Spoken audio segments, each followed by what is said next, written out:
recording. I don't know where Michelle is. There she is, slowly walking this way.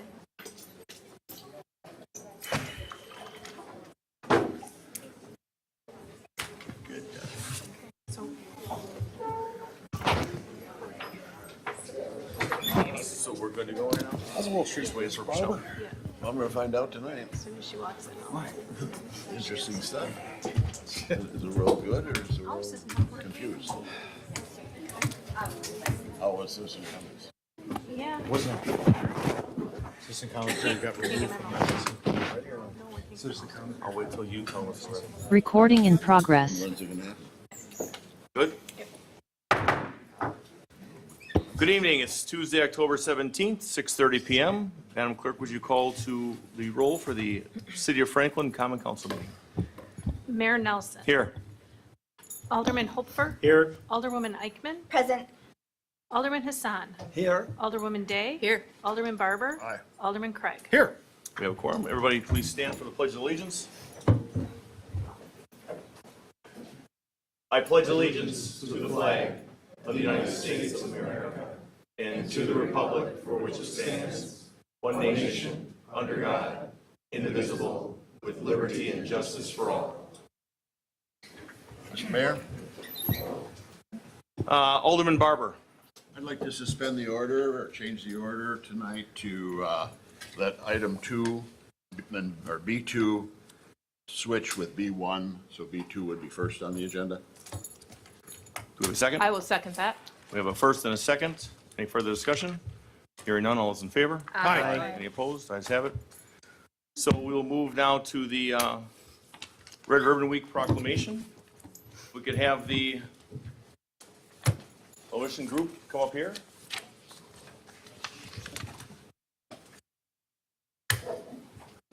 I know.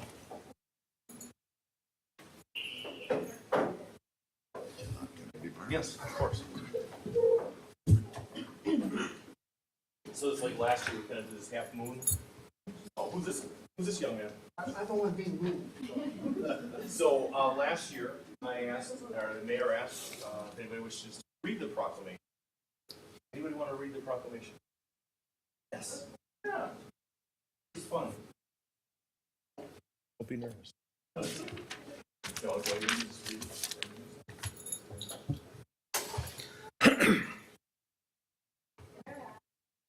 Week will be recognized in. Oh, A little bit louder. okay. Whereas Red Ribbon Week will be recognized in communities across the nation for October 23rd There you go. through October 31st, 2023. And whereas Red Ribbon Week offers citizens the opportunity to join the mission to help keep kids drug-free. And whereas community members are urged to participate in Red Ribbon Week activities and use the red ribbon as a way of symbolizing local efforts to prevent substance misuse and promote a healthy lifestyle. And whereas Volition Franklin will be engaging the community in awareness raising activities and educational events throughout the city during Red Ribbon Week, and whereas Volition Franklin will continue their commitment to alcohol, tobacco, and other drug education and prevention, and whereas Volition Franklin has recently been recognized by the Wisconsin Department of Health Services as Protecting the Pond Outstanding Substance Misuse Prevention Coalition, and whereas Volition Franklin youth members Zaria Shaker has recently been recognized by the Wisconsin Department of Health Services as Leaders of the Next Generation, Outstanding Youth Advocate for Substance Use and Prevention. And now therefore be it proclaimed that that I, John Nelson, Mayor of the City of Franklin, Wisconsin, on behalf of all the citizens of Franklin, hereby declare the week of October 23rd to October 31st, 2023 to be Red Ribbon Week in the city and ask all citizens and businesses to join me in recognizing this week. Presented to the City of Franklin Common Council this 17th day of October 2023. Thank you very much. Well done. Well done.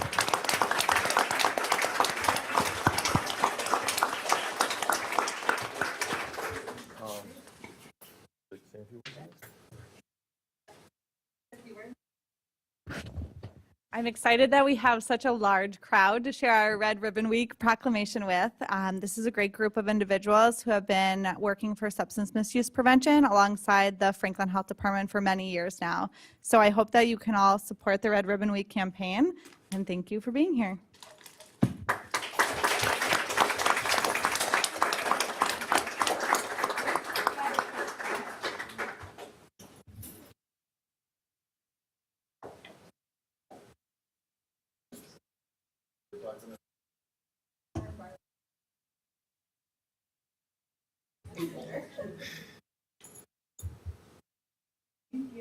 Thank you, everybody.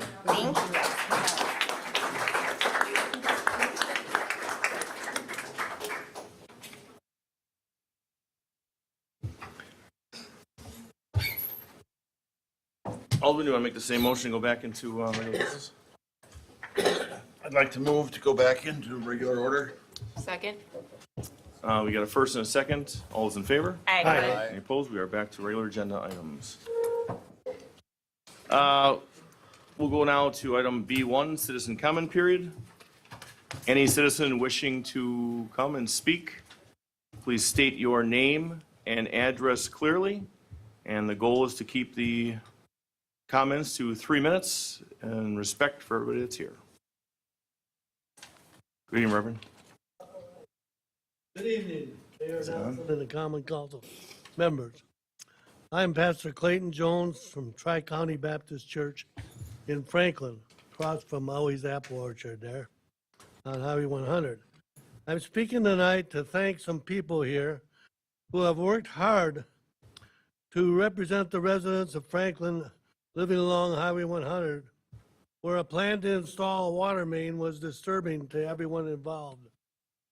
And through much study and research, it was brought to the table and voted on by Common Council to change and not run the water main to the south, relieving those residents of financial stress. The plan is to run the water main to the north to Target and to delay the assessment costs, meaning we don't pay the assessment until we either put the lateral in and hook up to city water, or should the property be divided. Thank you to Glenn Morrow, the city engineer, for his work. Thank you to Mayor John Nelson and Alderperson Michelle Ekman and for their concern for the residents. And thank you to the Common Council for their support. Our church has prayed weekly about this water main project. Thank you for letting God use all of you to answer our prayers. Thank you, We Pastor. appreciate it.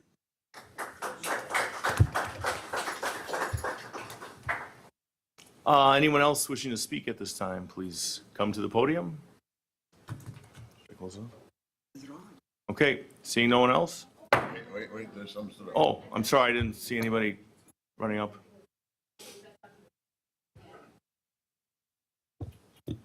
My name is Laura Nelson. I represent Engage Franklin. My address is 4464 South Whitnall Avenue in St. Francis. I just wanted to speak to the upcoming presentation on Enchant Christmas, and I wanted to call to attention the economic benefits for the community and urge you to consider that while making your decision. Engage Franklin, for those of you who don't know, is the most recently partnered tourism entity for the city of Franklin through the commission. And my basic thought process is, this is a wonderful event for the community. I'm sure you'll see this in a presentation. Hopefully you'll agree. And in understanding the benefits for the community, I hope you'll understand that lengthening the duration will only increase the economic benefit for the community. So I urge you to consider that while you're hearing the presentation today. Thank you.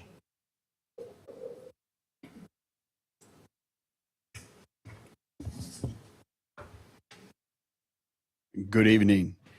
Dale Kerner, 8630 West Hawthorne Lane. Franklin resident for closely 30 years now. wonderful neighborhood.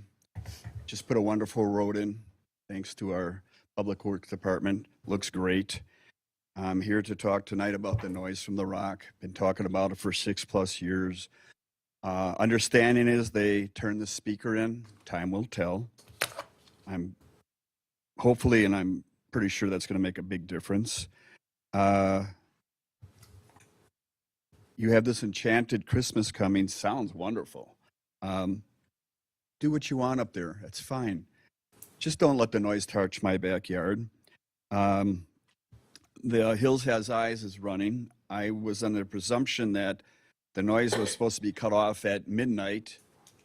12:25, I could hear it outside my house. Called the police department. They did respond about an hour and a half later, which is no big deal. They're busy doing real things. All we're asking for is what everybody else wants, and that's tranquility in our backyard every day, each day. I have wonderful neighbors. They watch over one another. They help one another. They respond to one another. This taco and tequila thing took place about a month ago. We were told at this meeting by the developer and his sound man that not only would the sound not leave the stadium, it would not touch our backyards. It went 4 miles away. I didn't hear anybody being fined or chastised for it. Are we going to have this same problem with Enchanted Forest or Christmas? I hope not. Time will tell. We've been promised many things over the years, and we've been misled on a regular basis. That's why for the last 6-8 years, me and my neighbors have been here talking about the problem we have with noise. And it's not like a church festival where it's 3 days a week. 3 days out of the year. It's an ongoing thing and constantly. Your house is your place of safety from whatever. Could be crime, could be noise. And we have not been able to enjoy that in my subdivision for the last 6 years. It's only gotten worse. Hopefully with the new administration, speakers been turned in, which we've been asked for the last 5 or 6 years. We want to work with you, not against you. There's enough turmoil in the world as it is. Just give us our peace and quiet we deserve. Thank you. Hey, Glenn, can you do the timer? Anyone else? Andy Kleist, 6025 Parkview Road in Greendale. I live in a 1.5 miles north of the Rock, and I do hear the umbrella bar very frequently, just about every Saturday. I do hear the announcer at baseball games as well, so the sound does carry a lot.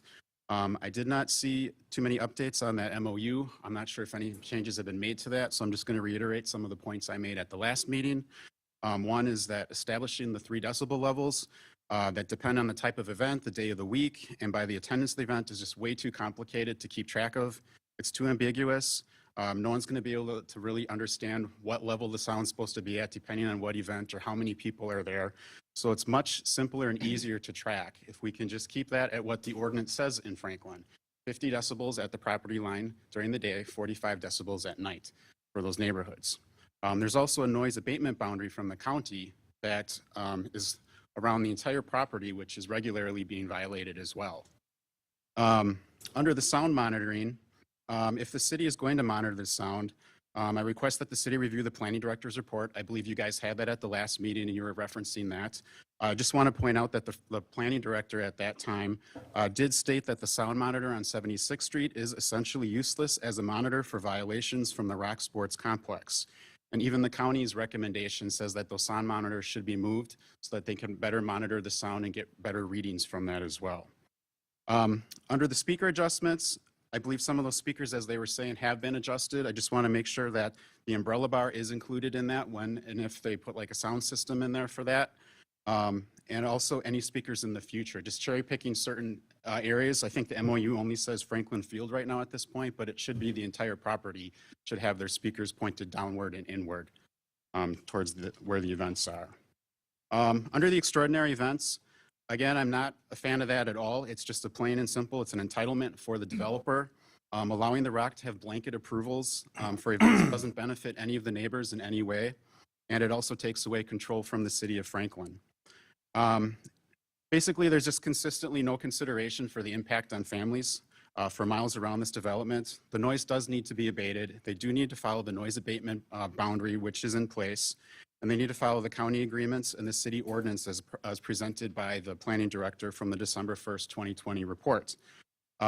Neighbors surrounding this development, Greendale and Franklin, and their elected representatives, they need to be involved in this process. So far, there hasn't been a lot of that involvement. I don't know if that's coming down the line, but there hasn't been very much right now.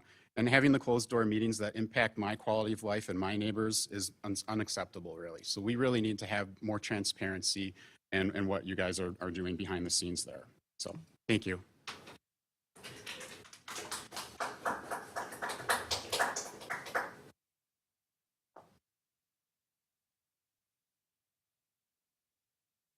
Nella McAdams, 8735 West Hawthorne Court.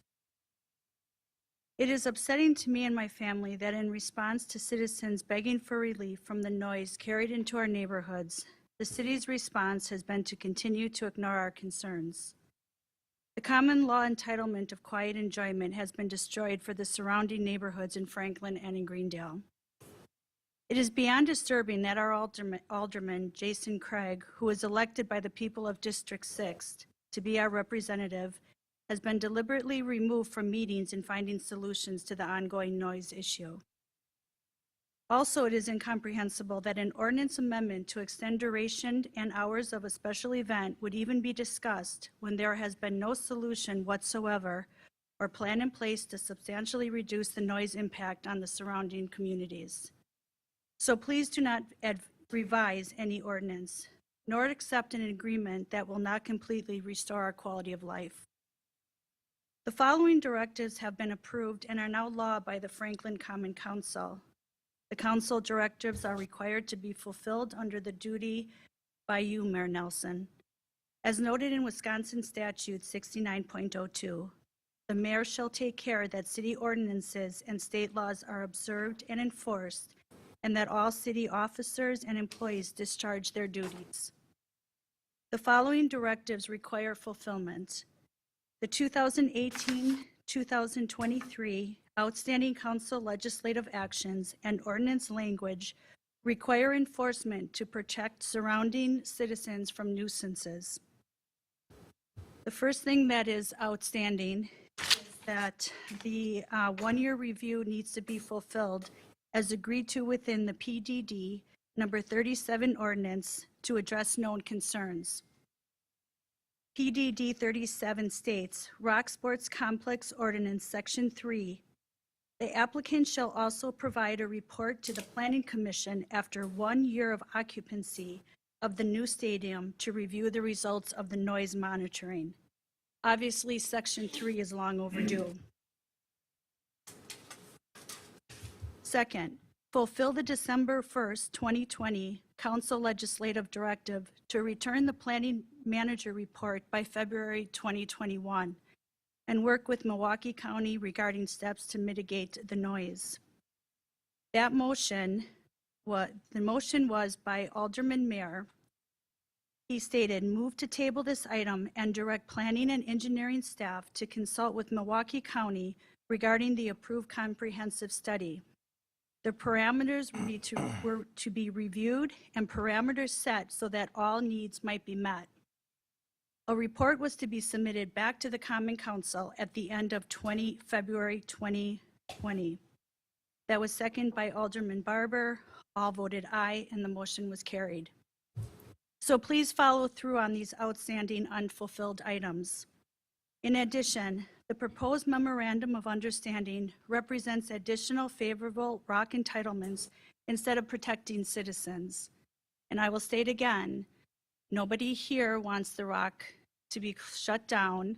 I think that they have great activities. I think Enchant would be a wonderful thing, but when I see that they have generators at 80 decibels, that's going to directly affect our neighborhood once again.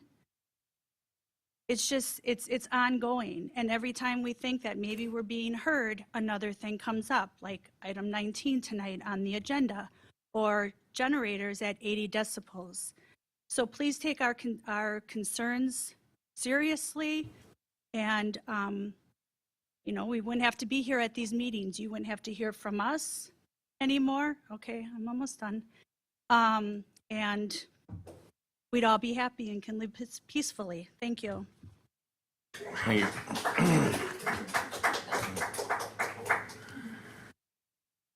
Stephen Green, 6521 South 123rd Street.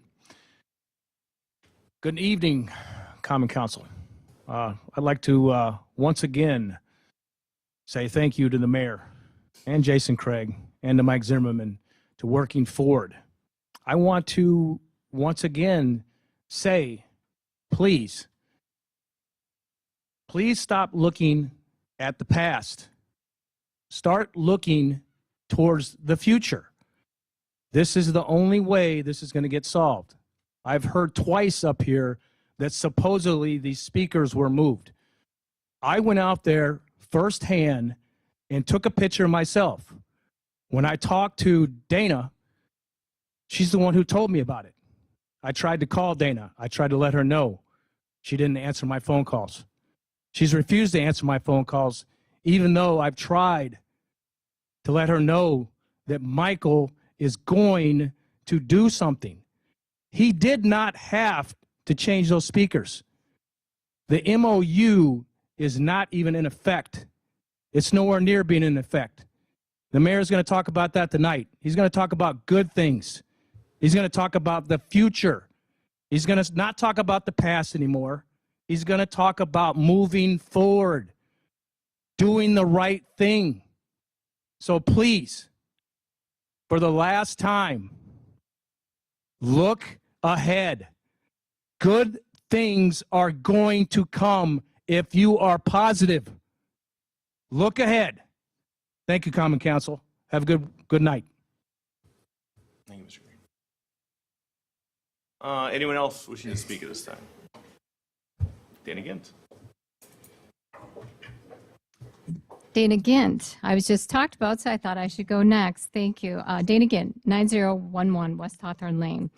Well, the reason you need to look back is because there's laws that are established to protect citizens that were established decades ago. We have lived in our homes for decades. So you have to look back and examine the issues that have been going on for 10 years. There's a couple things. When there's 4 things on the agenda, it's very concerning that I have 3 minutes. I am representing the Greendale Franklin Alliance, so I asked for a little extra time. Thank you. The special event I'll that's just been... let you know when you're at like 4 and 5. Thank you. Thank you, Mira. I just want to talk quickly about the special event. There is no specific dates on the application, which is very concerning to me. And obviously, all the continuous days is concerning for people that live in the area. We are already impacted by the noise. There's diagrams that show 80 decibels and generators, and there's just not enough information. I do believe that you guys should table this and have more information to be presented, more specific information. And there are other concerns regarding parking that the PDD that this facility falls under has parking restrictions. And the application has 12,000 people per day, and no one, I don't know if that's true, but that's a lot of people. And so there's only 1,025 parking spots over there from what I can find on the drawings, on the last plans, so that I could find. And then the parking says if you are not able to keep the parking on the property itself, you need to go to the Planning Commission to submit a plan for the parking. This is the drawing that says 80 decibels on it that we just received yesterday. So that's very concerning to me that there was some sort of site plan or application submitted, but yet the actual audio impact was only supplied late yesterday with barely 24 hours notice. Okay, so let's go to what I wanted to talk about. The undeniable fact is that the city has no authority to allow trespass and encroachment from a development into surrounding areas. The city is required by law to fulfill the duty to protect citizens. The city has failed egregiously over the past 10 years regarding events at the Rock, encroaching for miles into the surrounding properties. The common law right to quiet enjoyment for surrounding districts has been and continues to be significantly damaged. I did some research online. A writ of mandamus exists to compel an official to perform prescribed duties that are clear and unequivocal when the responsibility to act is imperative and the petitioner shows substantial damage will result from failure to perform this act. Citizens have been asking for relief and return of our quality of life and quiet enjoyment for 10 years. Obviously, this is imperative that this gets taken care of immediately. The city has created a conflict with the creation of ordinances and entitlements for this development that are in direct conflict with laws put in place to protect citizens. This is a quality of life hardship created by the city by enabling, funding, and entitling operations at this development to harm the surrounding families. This is a publicly funded, government-enabled tort. Let's just examine what has transpired over the last month. And I truly appreciate the media finally getting involved and examining the noise issues at this facility. So what happened is that the media exposed actually how loud it is and disruptive into the surrounding areas. There was an emergency meeting held. The alderman for this district was excluded. The citizens have not been involved. And now there was concerns regarding the MOU. So instead of discussing the MOU, or we don't know what the solutions are because there's no information on the packet, they're talking about amending the ordinances to accommodate the developer yet again. So this is just an ongoing pattern, which is very concerning to me. One of the other citizens spoke about some of the other documents that have been submitted to some actions that have not been fulfilled. I'm just going to read quickly. There's a December 2020 planning manager report that states, it should be noted that the sound limit of 79 decibels is significantly higher than what is permitted in all residential districts, which is 50 decibels during the daytime and 45 at night. As the UDO section 15.3-1107 standards are understood to apply to the receiving district, this means that technically speaking, a violation of the sound standard at the district line is more material than originating in PDD 37. On page 83, it says, it is important to recognize that the current situation surrounding Franklin Field and to a lesser extent the Umbrella Bar is one involving design. Design of the Rock Sports Complex and particularly Franklin Field is linked to the current noise issues, just as much as a lack of comprehensive understanding of the sound in the area generally. Significant design issues were not addressed at the time and would have reduced the magnitude of the noise problem.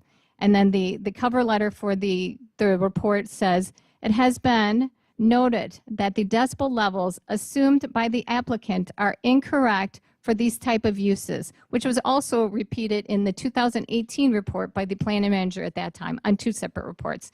We're just asking for the restoration of our quality of life. We've been here for 10 years. We keep asking for the same things. We've been told it's a simple solution. We've been told that by Mayor Nelson before he was elected. We were told that by Kelly before she was appointed in her position, that it's a simple solution. We're going to turn it down or we're going to turn the speakers.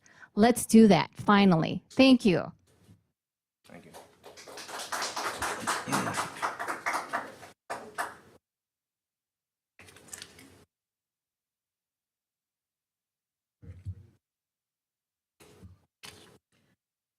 Joy Draginas-Zingales, 7573 Highview Drive, Greendale. I'm here tonight once again to speak on the intruding noise into our homes and properties regarding the Rock. We keep being told that we need to look forward, we should be working together. We would have loved to have done that 10 plus years ago. It's not that we haven't addressed this 10 plus years ago. It's not that we haven't approached the developer 10 plus years ago. In fact, I had a meeting with the developer way back before there was a shovel in the ground with Milwaukee County, the village. Cation was there, Marceau was there, Zimmerman was there, some of our neighbors were there, stating that this will be an issue. You're surrounded by neighborhoods if the noise is not controlled. We were guaranteed once again at that time, that that would not be an issue. Here we are 10 plus years later. One thing I want to make very clear, and that I'm fed up with hearing this narrative being spun, is that the neighbors are the problem. Neighbors aren't the problem. The development's noise is the problem. The problem is the city not listening to those of us who are having to listen to the noise in our homes. This weekend, once again, like Dale said, I looked at my clock, it was 12:25, and I still had music coming into my home from the Rock. Why is that? They're not supposed to have music playing at 12:25. And it was not The Hills Have Eyes. That's not what I was hearing. So when others have called the police department and it's now 12:25, why was nothing done? We said we were going to come to the table.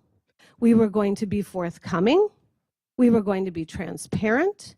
And we were going to have an open forum. I'm still waiting. So we have a meeting last week where everyone came forward once again, voicing their concerns and the issues.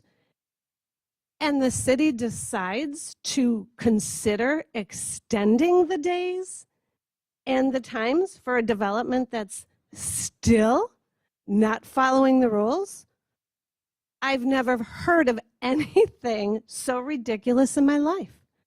Who as an elected official would even think this to be common sense? I think my 4th grade classroom would know it's not there's no common sense involved in this. You don't reward bad behavior. And that's what's happened. It is your job to protect the citizens. And unfortunately, my community doesn't have the jurisdiction to do so. But we as citizens do. And as one of the aldermen mentioned to us last year, I think it's time that maybe we start looking at an injunction, because we're getting nowhere. And we have sat and we have waited and we have given numerous opportunities to work with everyone. So quit spinning this narrative that we're the problem. We're not the problem. We were here and we will continue to be here. We're not going away until it's resolved. That's your job. Thank you.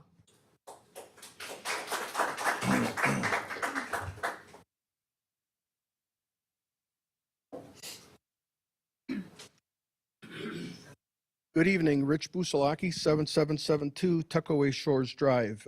First, I'd just like to say thank you to Alderman Day and Alderman Craig for tabling the application for Enchant at the License Committee meeting. I'm really glad you're listening to the constituents and you're doing the right thing. I wish my alderwoman would be doing the same thing, but I appreciate your stance. The one question that continues to be raised is, this event Enchant has been being promoted since June. Tickets have been sold, and it's been out on the website with 13 consecutive days. Why is it since June, nobody from the city of Franklin did what the ordinance requires and told the developer and the event organizers, put the brakes on, let's have a discussion. We don't have approval for 13 days. But instead, typical events at the Rock, here we are, 34 days before the event starts, to talk about logistics for a major event. Logistics for a major event. Not a church festival, not a one-day flea market, logistics for a one-day event that has 12,000 people. And that's okay? Would you accept that from any other organization that wants to do an event to come to you at the last minute? 12,000 people. Don't get it. Don't get how anybody sitting up there or anybody in City Hall, with all due respect to the city clerk and the rest of the staff, they do what they're told to do. Somebody should have applied the ordinance that's on the books. But we chose, again, not to do it. Tacos and Tequila was announced and scheduled without even seeking public input or comment from anybody for 2025, because What's on the books is you don't have to get approval until 30 days before the event. 30 days before an event that has thousands and thousands of people, that has an impact on citizens of Franklin and citizens that live in Greendale. Nobody cares. But we're worried about changing the ordinance tonight so we can have, I'm not a Scrooge, by the way, as some would lend you to believe. I believe it's a great event and it's a great thing for the economy and it's a great thing for Franklin. However, here we are having a discussion tonight at the last minute, and some great individuals came in to talk about the event and logistics. Tonight, 30 days prior to a major event, we're having discussions on logistics. Can you imagine if that's how Summerfest ran? Could you imagine if that's how they ran 30 days prior? A major event, but we think it's okay. The current ordinances on the books for extraordinary events for sound organization and execution were developed with a different scope in mind. Civic celebrations, St. Martin's Days, Root Fest, church festivals, the current ordinance was never developed to support an entertainment district. That's what we call the Rock now, by the way. It was a sports complex, and somehow it's changed in the last couple years or so to an entertainment district, which has many considerations and requirements from what was in the existing ordinance written to accommodate. Franklin's municipal code was never written to support the vision or level activity of the Rock, again, which is a good thing for Franklin and the region, if planned and executed appropriately. But now we need to provide some extra support because the Rock is an entertainment district, wants to modify the Franklin ordinance. So my recommendation is stop playing with ordinances, stop knee-jerking reactions, stop MOUs, put a commission together and create an ordinance specifically for the Rock Entertainment and Sports Complex that covers everything, tear the MOU up, tear the development agreement up, and move on. What was provided really says nothing as to what is required by Franklin ordinance for police, fire, EMT, DPW, and city engineers that they provided for their presentation tonight. You're at 4, sir. Thank you. I'll be done in a minute. Parking is supposed to be 3-to-1. They're talking 4-to-1. Who's applying the ordinances? Again, all due respect, both of you did a great job in sticking to the ordinance. But there's requirements that are there that nobody's holding accountable. The residents have taken note and they would like some action. It's a very disheartening that item 19, which is why most people are here tonight, about the extension, is at the end of tonight's meeting agenda. It's not a secret anymore. The media is on to everything with the Rock in the city of Franklin. Franklin government has been bought and paid. 5. April is not far away. A county supervisor will be up for election and recall season will be open, as some of you will be in office for 1 year. The residents of Franklin appreciate what you're doing is right for them. The residents want you to know that we'll be also doing what's right for us. Thank you.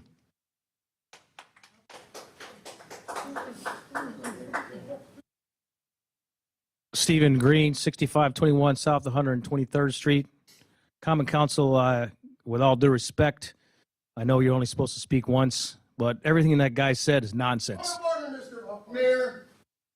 All right, anyone else wishing to speak?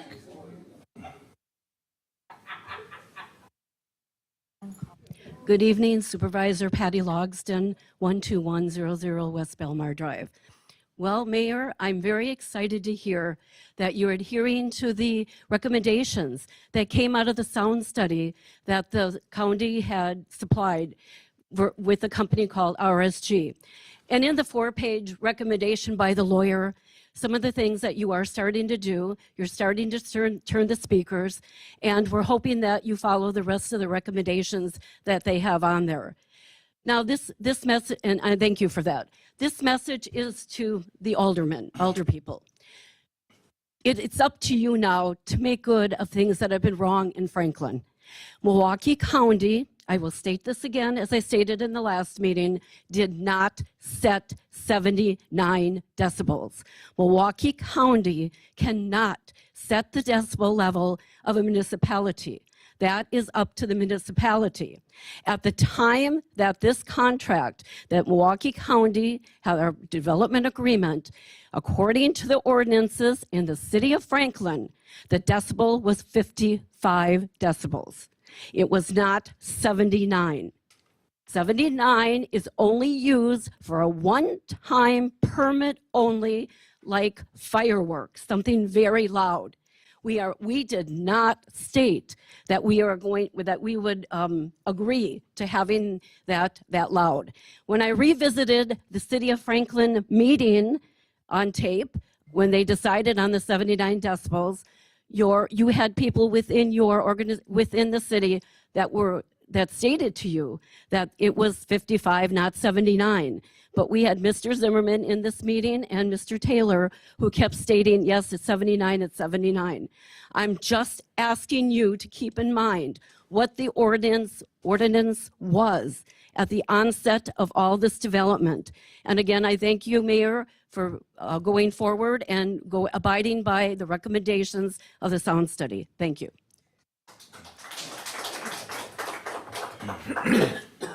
Anyone else wishing to speak? Sir, are you looking to speak? Debbie Davis. Debbie Davis, 9460 South 96th Street. Good evening, council people and Mayor Nelson. I also want to speak against the changing the ordinance. When we have these extraordinary events, I think it's important that they get a trial if they fit all the ordinances in their proposal, and then that gets evaluated. People have talked about the outstanding active directives, and I think we can maybe bring it all together if we focus on the one of the PDDs that says that we should review the sound issues and any other issues after a year. It's been, I think, 5 years. But if we follow through on that commitment to evaluate, then we can also include, if the licensing does pass, I'm assuming it will for the Enchanted Forest, then we can evaluate how that event went, as well as the Taco and Tequila, as well as the sound and the improvements now in the sound situation, and do that PDD review. And then follow the recommendations of the county. The city and the county work together and go into the PDD. We don't need to really negotiate. Go into the PDD and change whatever needs to be changed to make life more livable for the neighbors. And I don't know, when we hear, a lot of us understand that in the last administration, we all had concerns about compliance with city ordinances and state statutes, principles of transparency, and respect for public input.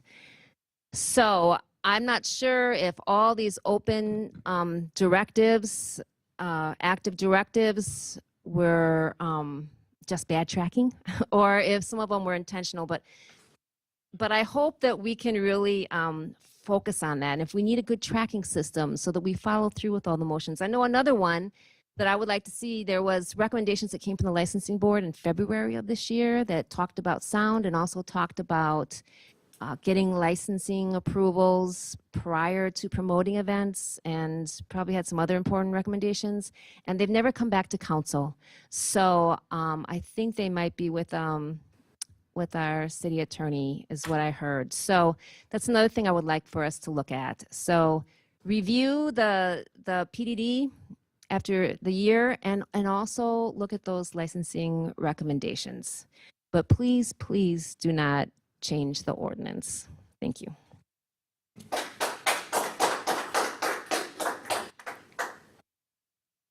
Anyone else wishing to speak? Once, twice? So no one, close the citizen comment period. Moving on. Item C, approval of the minutes, regular common council meeting minutes of October 3rd, 2023. So move. Second. We have a first and a second. Any further discussion? Seeing none, all those in favor? Aye. Any opposed? Ayes have it, motion carries. We've got no hearings under D as in David. We've got nothing under organizational business as E as in Edward. Going into F, letters and petitions. I'd like to read now an email from Chief Oliva. This was sent on Wednesday, October 11th, from current Police Chief Rick Oliva to myself and our Director of Administration, Kelly Hirsch. It says, Kelly, thank you very much for your kind words, as she gave a thank you email to him for his years of service here. Chief will be retiring in January, for those that don't know that. Chief says, thank you very much for your kind words. I regret not being able to work with you longer. You are the fourth Director of Administration I've worked with, and the first to show true empathy for city employees. I appreciate your understanding the value of our workforce. I intend to support you, the mayor, and the city, not only my last few months here, but also as a resident of the city of Franklin going forward. It says, wish you the best, Chief Oliva. One of the things that I wanted to, and I asked the chief if he was okay with us reading that, is show that, you know, there's a lot of things that are going on here and a lot of good that the city is doing moving forward. And it's a very good thing to see department heads come forward like that and are willing to move things in a positive direction, and that's important. So now going on to G, since there's a number of you here, I'm going to do G1 and 2. Then I'm going to seek a motion to move item 19 up to in place of G3. So we'll start with that. So G1, and you'll see this moving forward. I'm putting this on top of the agenda because of its importance every time there's an update. And one of the things that we heard, and now I can say that I've actually seen, is the speakers at ballpark at Franklin Field. They've been moved in. Every one of them I've personally seen. I did the drive around. I have personally seen them. They're moved in. Mr. Green alluded to it. Well, he didn't allude to it. He said it. And they are. So they have been moved in. That was one thing that was done, I think, late last week. At the same time, I was able to do a site visit with the Madam Director of Administration, myself, Mr. Conkle, who represented the Rock, to go out there and do a site visit of the current placement of the sound meters. So because the goal, as we've talked to, is to take them over, put them on our website, which we are working on doing, but we wanted to see where they were placed. And you'll see once they are on our website, number one, sound meter number one, is the one that's to the west side of the campus, which is right along Hawthorne. It's positioned currently now on top of the berm. And what I've talked to one of the residents, Mr. Knoll, whose property directly abuts the west side of the campus, about, I wanted to literally put it on his lot line, and said, well, if you saw us out there milling around, we're not, some transients, we're actually doing city business, in case he didn't recognize us. And he mentioned, perhaps we move it to the north and a little bit to the west along this curvature. And that's what we will be doing. So that number one will be moved to the north to about 75 feet, to the west about 20 feet. And these are 365 readers. So when they extend to the air, such as something like this, on the very top, it measures 365 around, any noise on that. So that's going to benefit that whole area I believe, much better, more accurate. And then did the site visit on north end and as well as the east end. So that's where they are sitting, and I understand, there was some question about, does that north end, how does that affect the Greendale residents? Will it be accurate? Our goal is to make sure we've got accurate data coming in from these decibel readers, and that when we are checking in them, we know exactly what they are, exactly what they're going to be, not hearsay, not this, that, or next thing, but what are they doing? What are they reading? Are they reading in excess of 50? When is that 50 time? Is it nighttime? Are they going over 45? These are things that we want to get accurate and positioned properly. The other thing that we're going to do, so we did that, I ordered out of my budget, we got a small little budget, so what I did is I ordered a decibel reader, a handheld one, similar to the one that I use in my normal day job when we're checking out decibels, amounts of decibels. It's a handheld reader. It's got a calibrator, self-calibrator. It's got a little pouch that Madam Director of Finance recommended, and that was so that'll be here at City Hall. Now, what that's going to be used for is any elected wants to take it out there, check it out. Any staff member wants to take that decibel reader out, use it in real time, use it right now, check it out, check what's going on. There'll be it's I don't want to use the term dummy proof, but it's close. So I use it. It's flawless. It's simple. It self-calibrates. You don't have to think about anything, and it's right there in real time. So that way you can also do a kind of a checks and balances. I understand these decibel readers are up, these big ones, these sound meters, and our handheld meter. Hopefully everything should jive. So that's another thing. So the transferring of the management and of operational management of these decibel readers, we are working through with our IT director to get that portion, that taken over to the city. Jim Matalski here is our director. He's then going to be working on putting that on our website. So it's real simple. I'm not going to put it on the spot this meeting. Next meeting will be a little more for you, Jim. So about how that's going to work, how long the loop is it going to last for 3 days? Are you going to be able to go back a month? Depending on how that goes, it'll be explained on our website. So you're going to have to be able to, you're going to be able to see that right there. So we also put on, there's an annual certificate of calibration and maintenance. Once these are checked annually, then they're there. That'll also be on the website, so you know that they've been checked, they've been calibrated, they are operational. And as well as when it's on our website, anybody can click on it and see, is it working, is it not working? What's it reading at right now? Any elected or staff member, if Glenn's out there, planning's out there, they want to take it with them, I'll be encouraging staff to use this. The more it's used, the more they could become familiar with it, the more it's, wow, this is pretty accurate. So that's some of the things that we're doing right now. Again, this is a start. We're also talking about the berm, and there's a berm issue with the weight over the methane pipe. But what can be done with it? What can it be done? Can it be altered? Working with Mr. Zimmerman on all these fixes. Mr. Zimmerman's in the back of the room. Thank you again. We got those things done right away with the things that we talked about. We're going to move forward with more efforts and more accountability with an aggressive timeline. And I did attend and I don't want to touch on this part, but the key is when we're having these lot line discussions, that the lot lines are accurate and that the Franklin City Ordinance is followed and adhered to. It's very simple. So I thank you for all being patient on that. That's item 1. No, that was just discussion only. At this point, I'm going to just ask while we're still on 1, is there any other elected that would like to comment on this? Do you want to do G2? Well, not yet. Can Mr. I Hofer. ask a few questions? Sure, absolutely. So the original problem with the placement of the sound meters is they weren't in the best place. So now you've gone out there and talked to a resident about placement? Well, what I did is I wanted to see where it was, first of all. Was it close? I mean, if I'm looking for an accurate read, I want it as close to that lot line as possible. I don't want it on the campus side, 20-some feet in. I want it close to the lot line so you're getting an accurate read. And that's where we're having the most issues and complaints, so we want an accurate read. So that's where I just offered it up to the Knowles because I know where they live. They live right on the end. And it was simply, hey, let's talk to them. Let's, find out their thoughts. And it made sense to move it just up and to the left a little bit. So that's what we agreed upon doing. My question would be, based on the type of activity and sound and the physical parameters of the site, would there be a recommendation from a sound expert as to the optimal place to place it? He may not be far off, I don't know. I'm just saying we've not had a professional say this is an optimal place to place them. I would like to see. We could have a sound engineer come out, but I'm sure I just use the common sense theory of where would you want to put it? Put it on the lot line, because that's what our ordinance says. What's it at the lot line?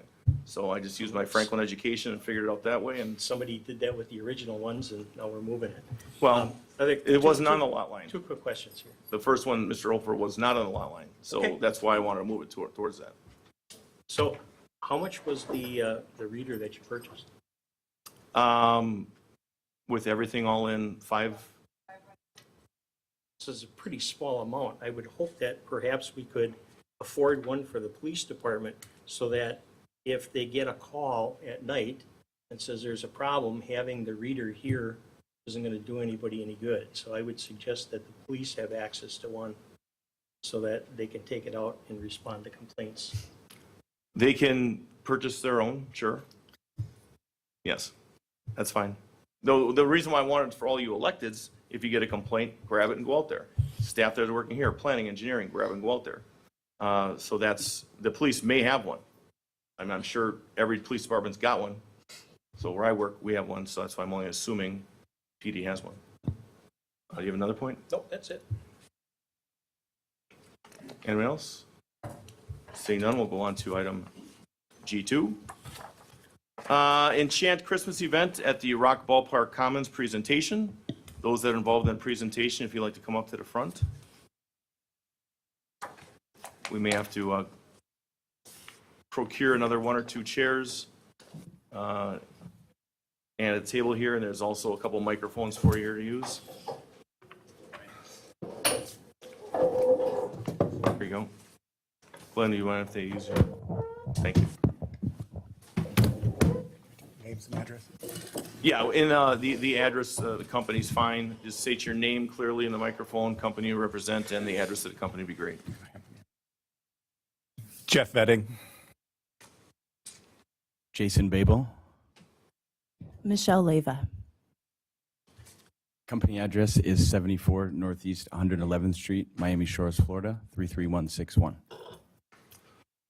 Thank you. You've got the floor. Okay. So my name again is Jason Babel. I'm the SVP of Strategy and Operations. I represent Enchant Christmas. I've been with the organization for about 5 years now, and I really appreciate the opportunity to come and present to you about our event and who we are as an organization. I'm not sure if my presentation made it through. No? The clerk. Okay. No? Okay. I can make that available after. Okay.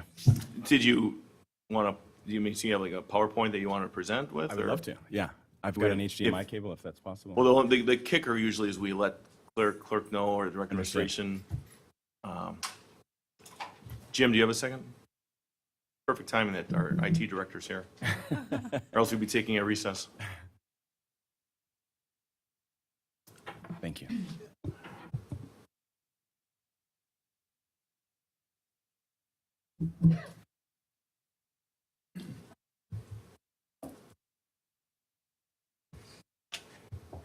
I think I need to be on the Wi-Fi, right? Direct connection. All right. Got something? Let me see.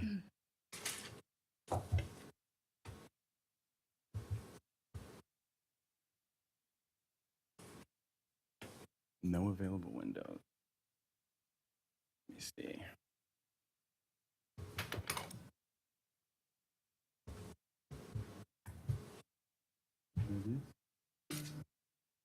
Hitting F2 to turn around and function 3 too.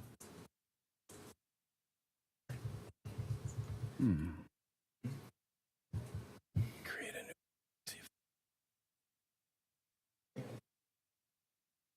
Oh, you're on multiple desktops? No, I wasn't. I just created a second. Ma'am, what's the Reading off name of your desktop company? 1. Okay. Ma'am. For whatever reason, it's not reading the app. Can I just have the name of the company again? Enchant Christmas. The name of your company is Enchant Christmas? It's festive. That's festive. It is. All right. I guess I can make the presentation available after. Or? So it's not working. Sorry.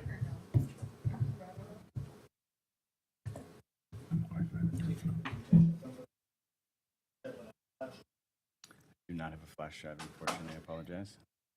Mr. Atkins. Can you put it back onto the HDMI, please?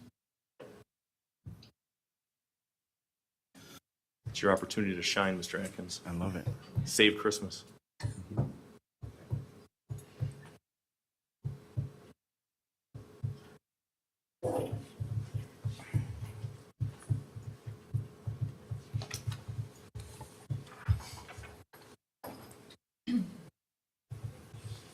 Oh. Wow. Look at that team. Well done. Thank you.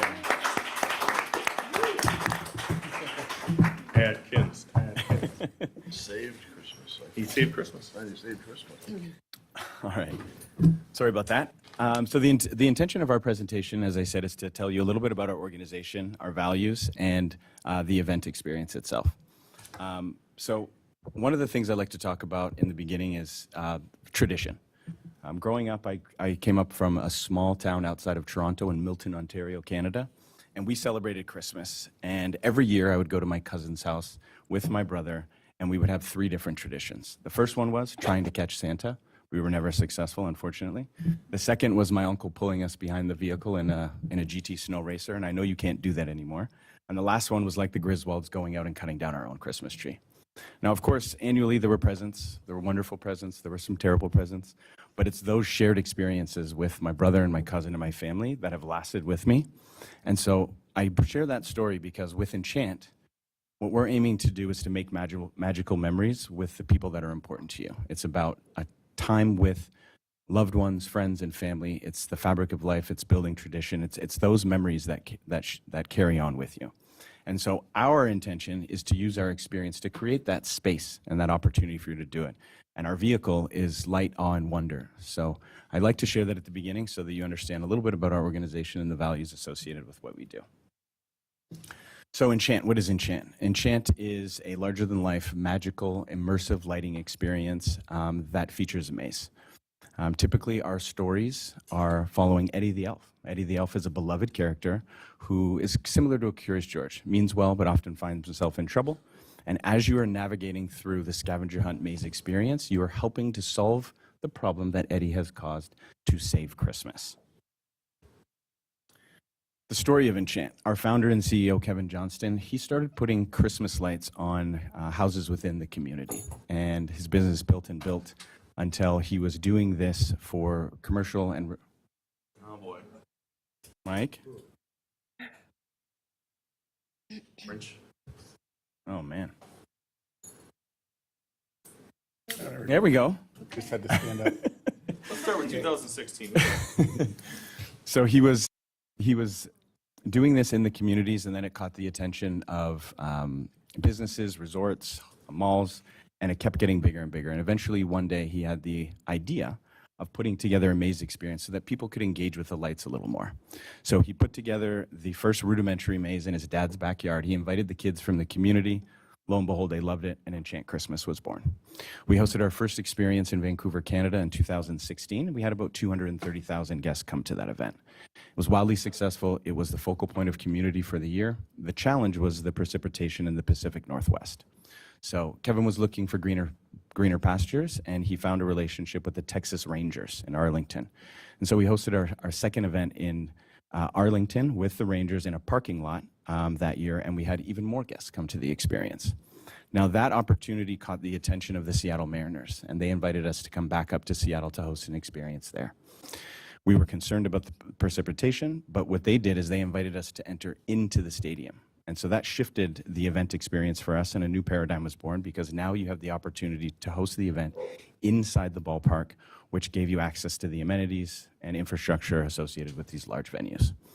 Fast forward to last year, and we hosted 9 different experiences across the country, hosted over 1.5 million guests during that event cycle, and we're really looking forward to a magical event season this year.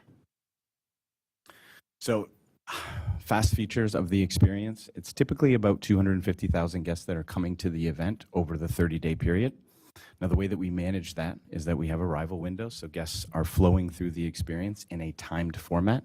It is an immersive event, so you can stay as long as you want. For all those who believe they stay longer, other individuals are coming to the experience and spending about 90 minutes where they are experiencing the maze, navigating through our village marketplace.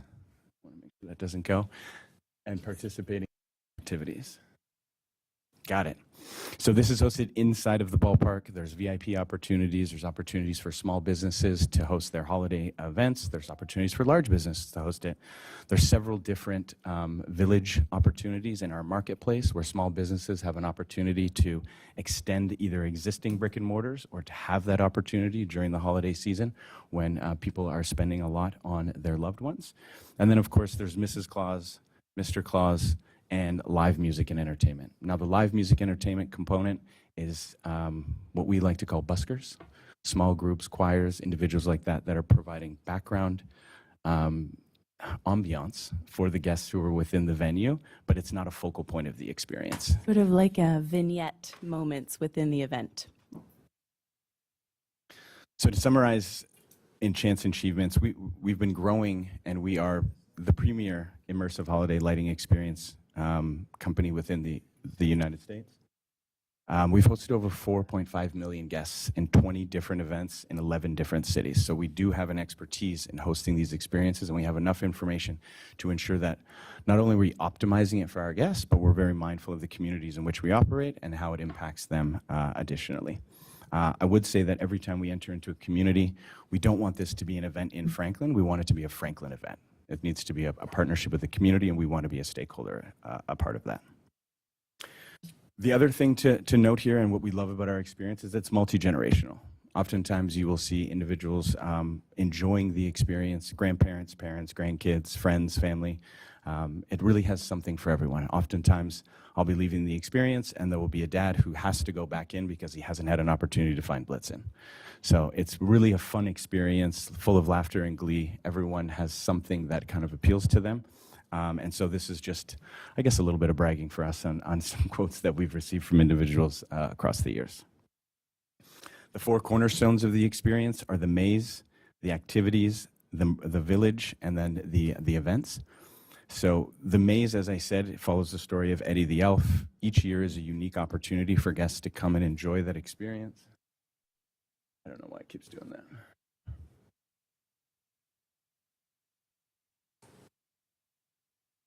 There we go. Each year, the maze experience changes. So there's a story that comes. It's got to be right. All right. Should I just talk you guys through it so we keep going? Yeah. Okay. So each year the maze experience changes. It's a unique story following Eddie the Elf, but guests have an opportunity to come back, solve the problem that Eddie has created to save Christmas, and it keeps it fresh so that individuals are still getting the same high quality experience for the families and loved ones, but there's something fresh and new and exciting. The ice skating trail is one of the most important components of our experience. Everyone loves the meandering trail where you are skating and gliding through these magical lights with opportunities for your loved ones to watch you excel or maybe hug the rails a little bit.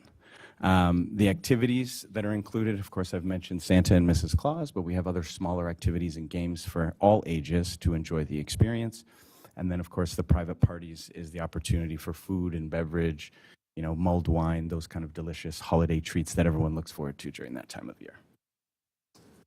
So this is just a larger overview of the maze that you guys can't see now because I forgot the HDMI was out. But you know, it's about 90,000 square feet. It's on the baseball field. We are conscious of the experience and what this means for the environment. So we're using all low voltage lights. We make sure that, you know, it is a magical ambiance associated with the experience as opposed to the bright lights. I would say that our founder and CEO, Kevin, uses the word warm very often when he's describing the experience inside of the maze. I'll make sure that this presentation is available for you. But it's a beautiful image that I'm looking at here. I'm sorry that you guys aren't able to see it. The village, as I've mentioned, it is an opportunity and a mix for retail, activities, and food and beverage. The intention is that people come for the maze, but they stay for the village. You're meandering through there with a handheld, which could be a macaroni comfort cone, as well as our signature light bulb mocktail or cocktail, which is, you know, a wonderful addition to the holiday. With it could be a bourbon-based or a vodka-based beverage that is just, you know, bringing that holiday spirit to life. We've talked about the ice skating trail. We've talked about Mrs. Claus. This year, I just wanted to note that we are hosting 7 different experiences across the country. You know, we go through a very rigorous site selection process, where we're really looking for communities that we think would benefit from the experience, as well as have those shared values, and we can have a long tradition within the community. So this year, we are returning to St. Petersburg, San Jose, Scottsdale, Las Vegas, Washington, D.C., and we're also adding Kansas City in addition to Franklin. Fast facts that are good. So one of the things that communities are typically interested in as we're coming in is, you know, what kind of exposure does this mean for the community? And so when we're advertising the experience, we're often talking about the community in which we're operating, which of course generates economic impact, hotel night stays, impressions on social media. Average experience that we're hosting, you know, there'll be 13.5 million people that will see that, you know, Franklin was the community that was chosen for this, and we're building a partnership collectively. In terms of our public engagement and PR, places that you would have seen Enchant as the leading organization for immersive light experiences include ABC, People, Forbes, NBC, The Washington Post. There's a plethora of organizations and institutions that have been covering us as best in class. In 2021, we won the best non-game day event for minor league baseball based on the experience that we hosted in LV Ballpark in partnership with the Las Vegas Aviators. So who's coming to Enchant? I'm talking about the key demographics for those individuals who like to participate. I've mentioned that it's a multi-generational experience. Typically, we're seeing families that are coming, between the ages of 24 and 45 as the main ticket buyers, and there's a mix of males and females and families with 60% of them having kids in the household. So this experience really is about building family fun within the community.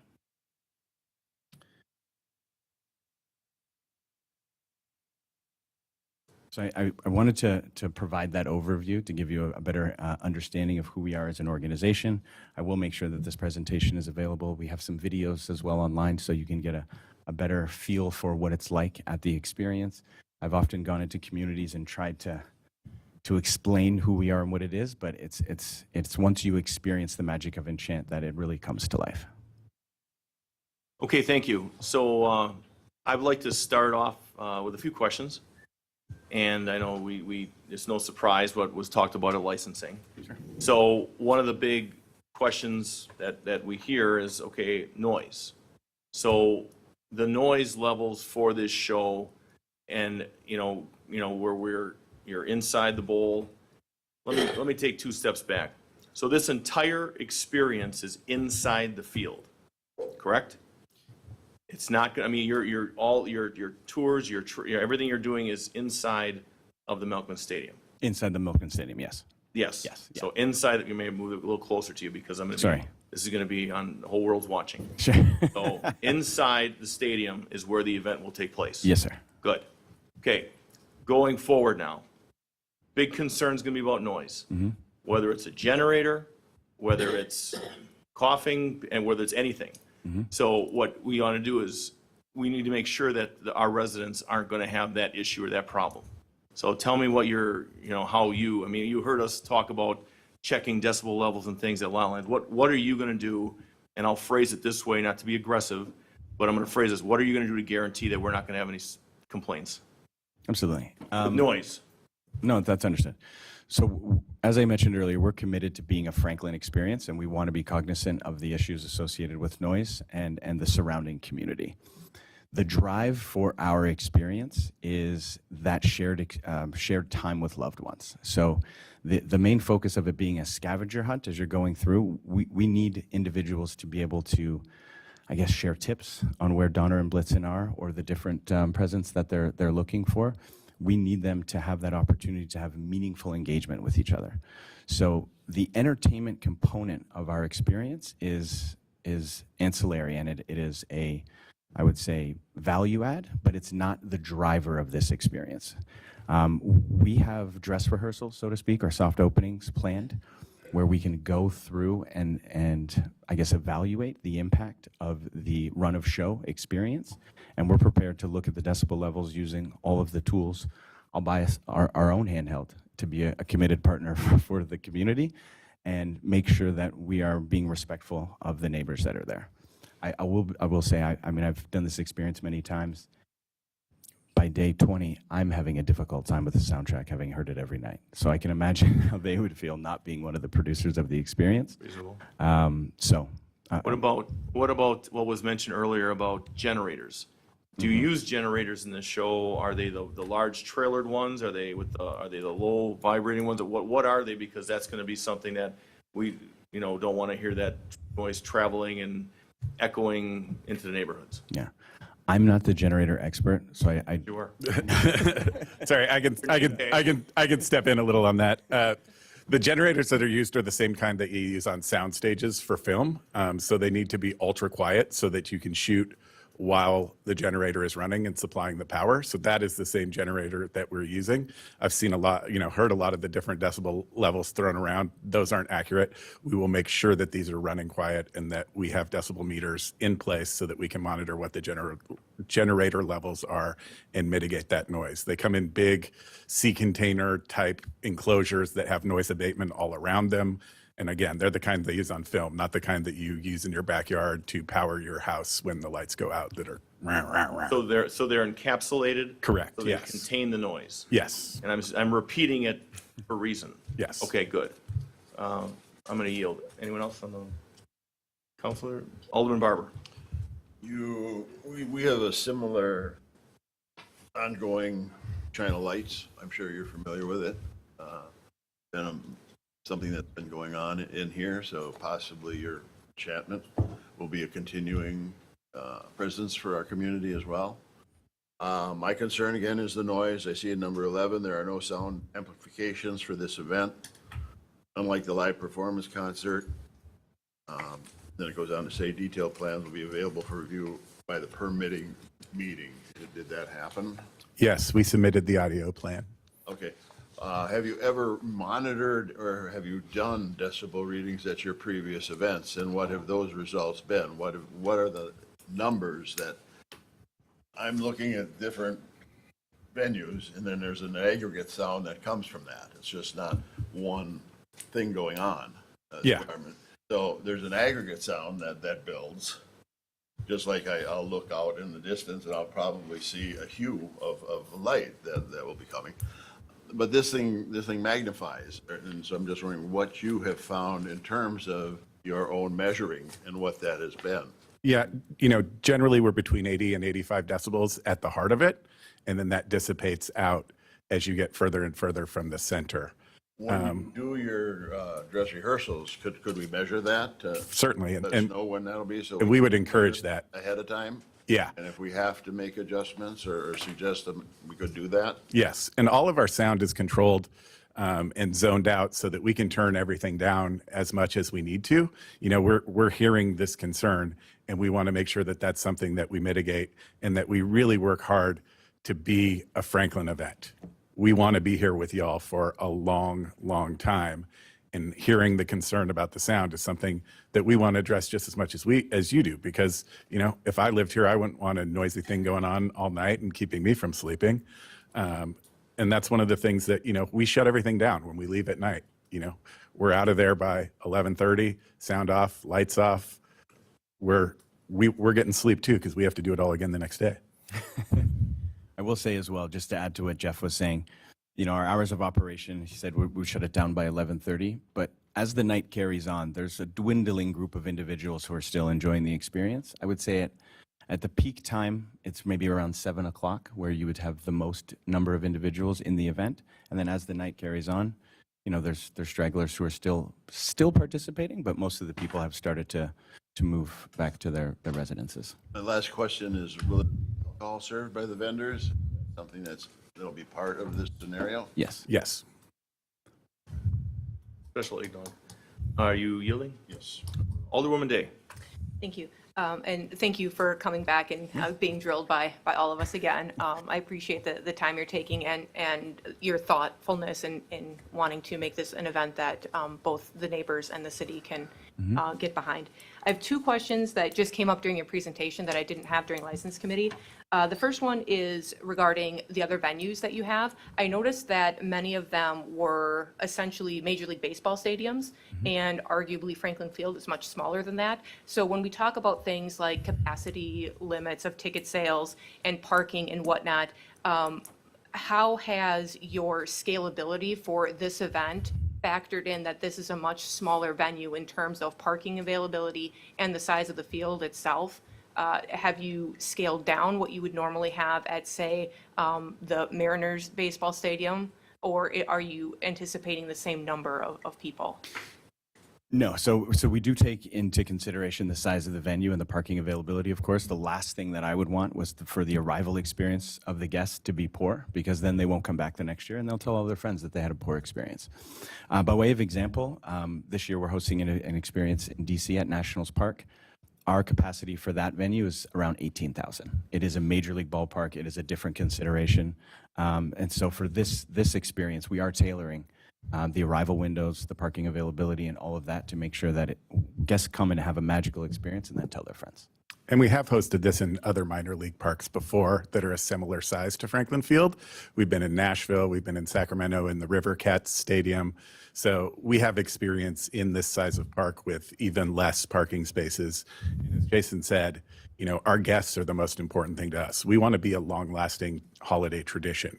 We want to be here for years and years and years. I mean, we're going into our fifth year in St. Petersburg.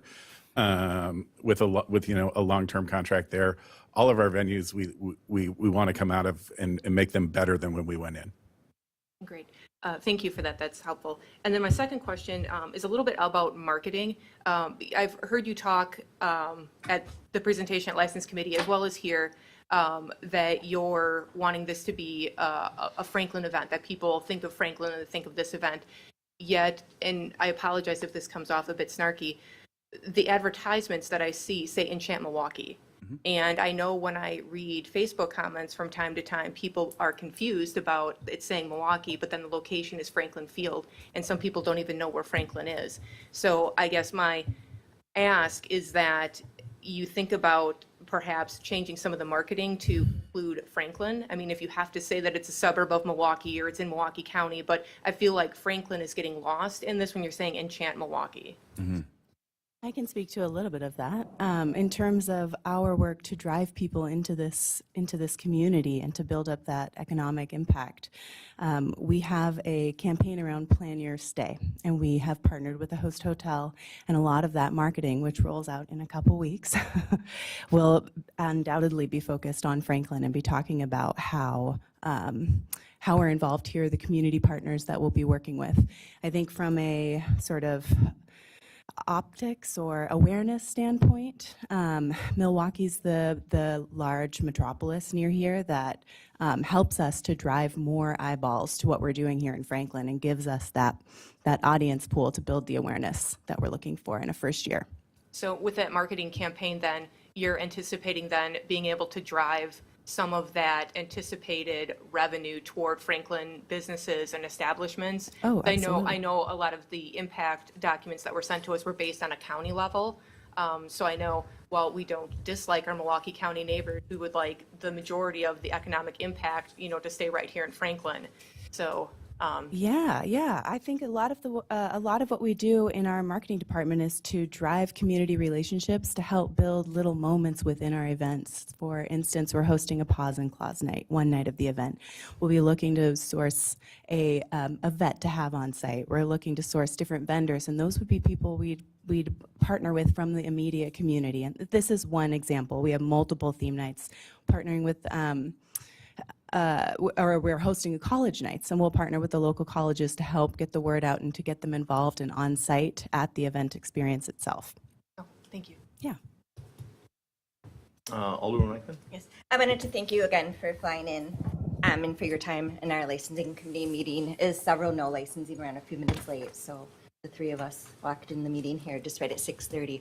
What many in this room may not know, because they weren't at the licensing meeting, is I had brought up the fact of what if overflow parking. The plan and everything sounds excellent and everything that I've reviewed, but I just would feel comfortable, as I had mentioned, having some type of a backup plan. The residents that reside right near the Rock, they're going to be hosting holiday parties and so forth. I respect that the no parking signs will be out there, but that can be quite an inconvenience for the neighbors on Hawthorne if they have their whole family over and they've got 10, 15 guests coming.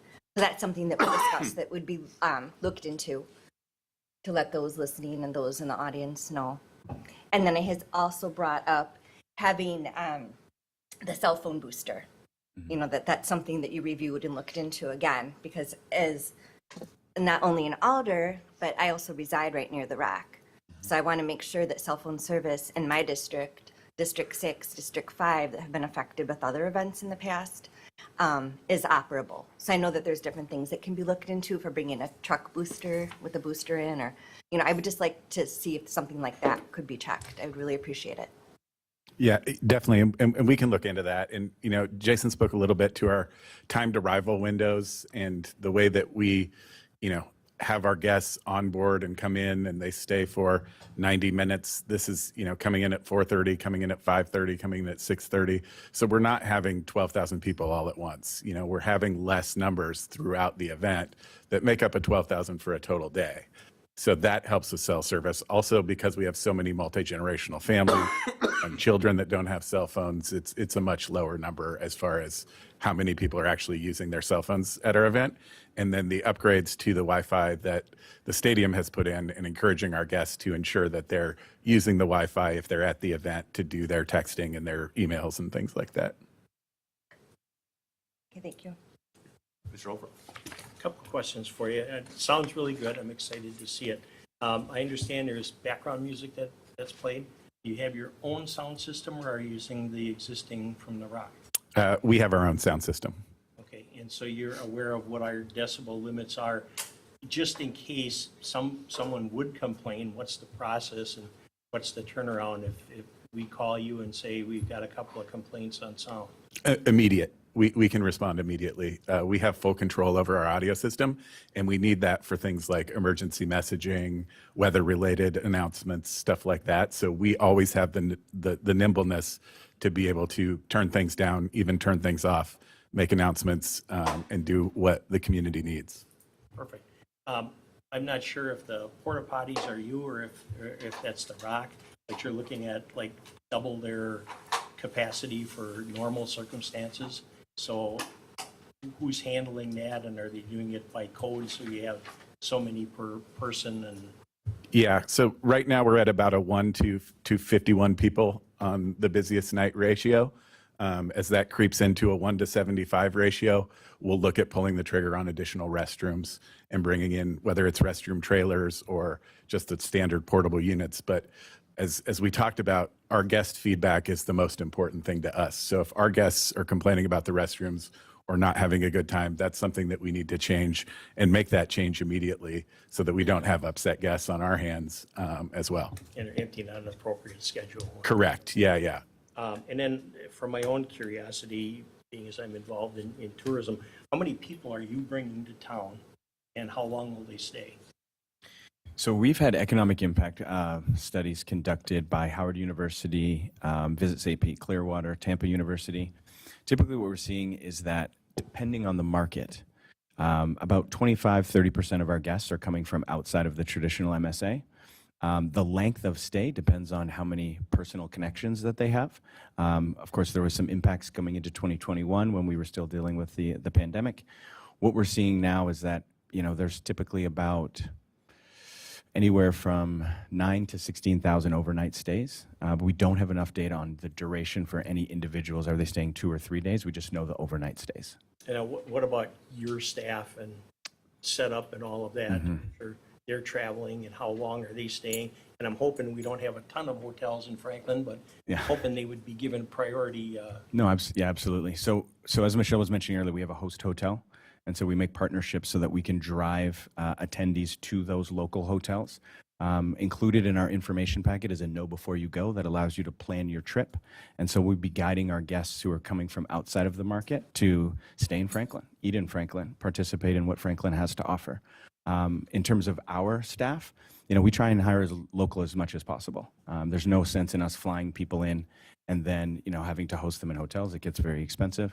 The intention with this year is to train a group of local individuals and then seasonally provide that additional opportunity for employment for the gig workers who typically work on concerts and things like that. So we'll have a crew coming in for the load-in. Jeff's one of our specialists, so you'll see him again. But the intention is year over year to build up that expertise locally so they can apply it to other experiences and attract more events like Enchant. Okay, and then one last thing with regards to parking. The last large event that was held there, we had a couple of cars parked in a pick and save lot that police couldn't do anything because it wasn't posted. So I just want to make sure that adequate notice is given to all the businesses so they have the option to post if they don't want unauthorized cars there. We can 100% commit to that. Thank you.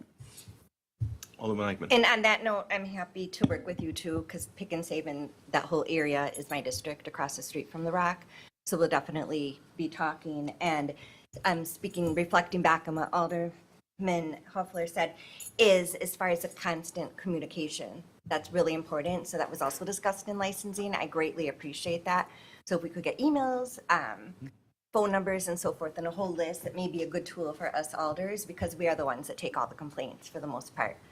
Absolutely. And we all want to enjoy our holidays as well, but, so we can contact you if the noise is a problem, or to check the decimal level, because I can't always just run here, pick up the decimal level and run out there. I mean, I'll do it often, but We'll get your own decibel reader for Christmas.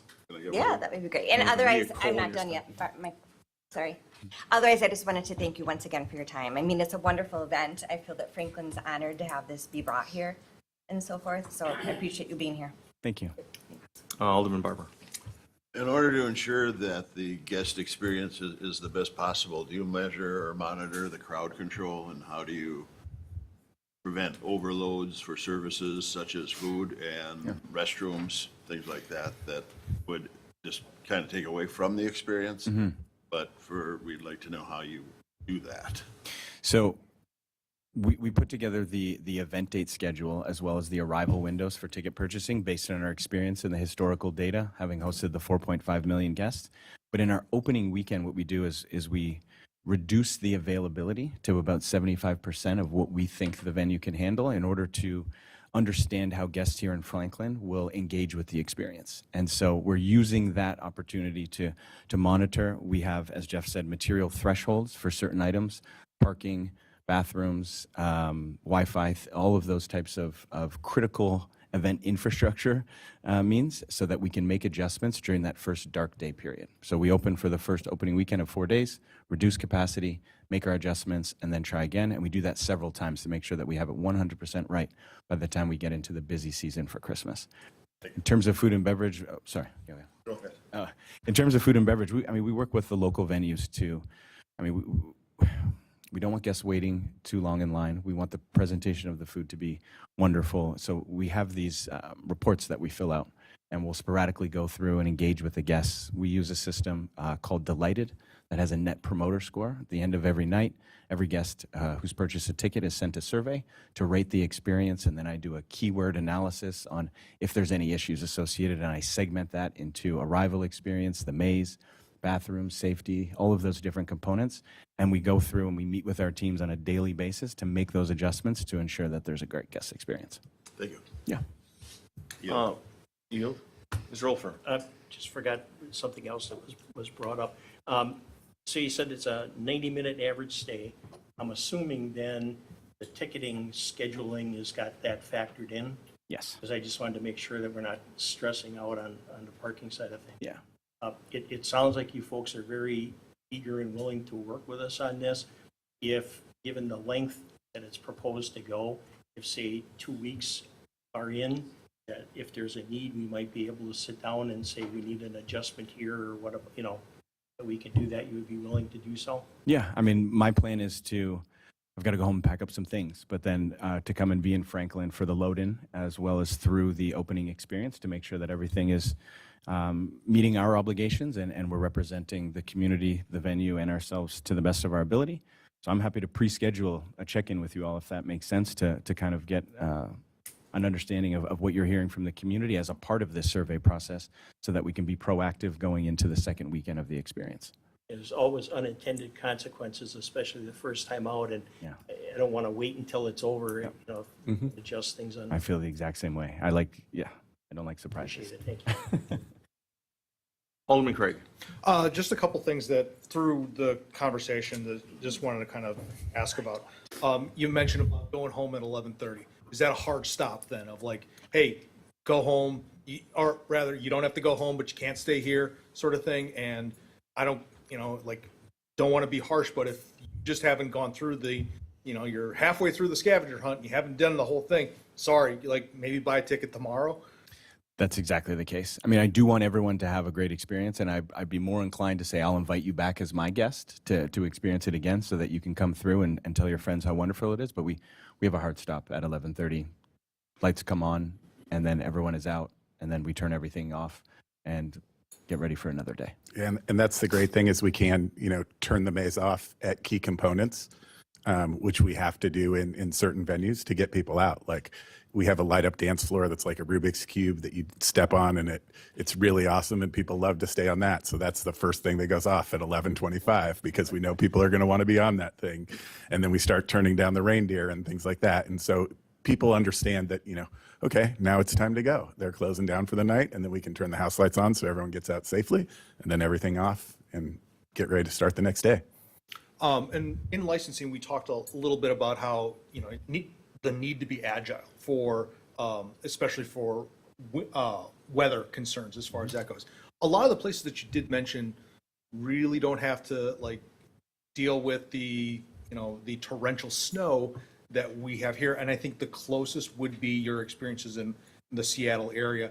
How much, but that's, once again, different animal because that was an indoor venue, I think at T-Mobile Park. Yeah, there's a roof. It's still outdoor, but there's a roof. So how does that sort of, that level of agility get pre-programmed in so that way when, because, if you're on the YouTubes and you fall down a rabbit hole of looking at what the weather predictions will be for this winter, and it does not look to be kind for the upper Midwest in that regard.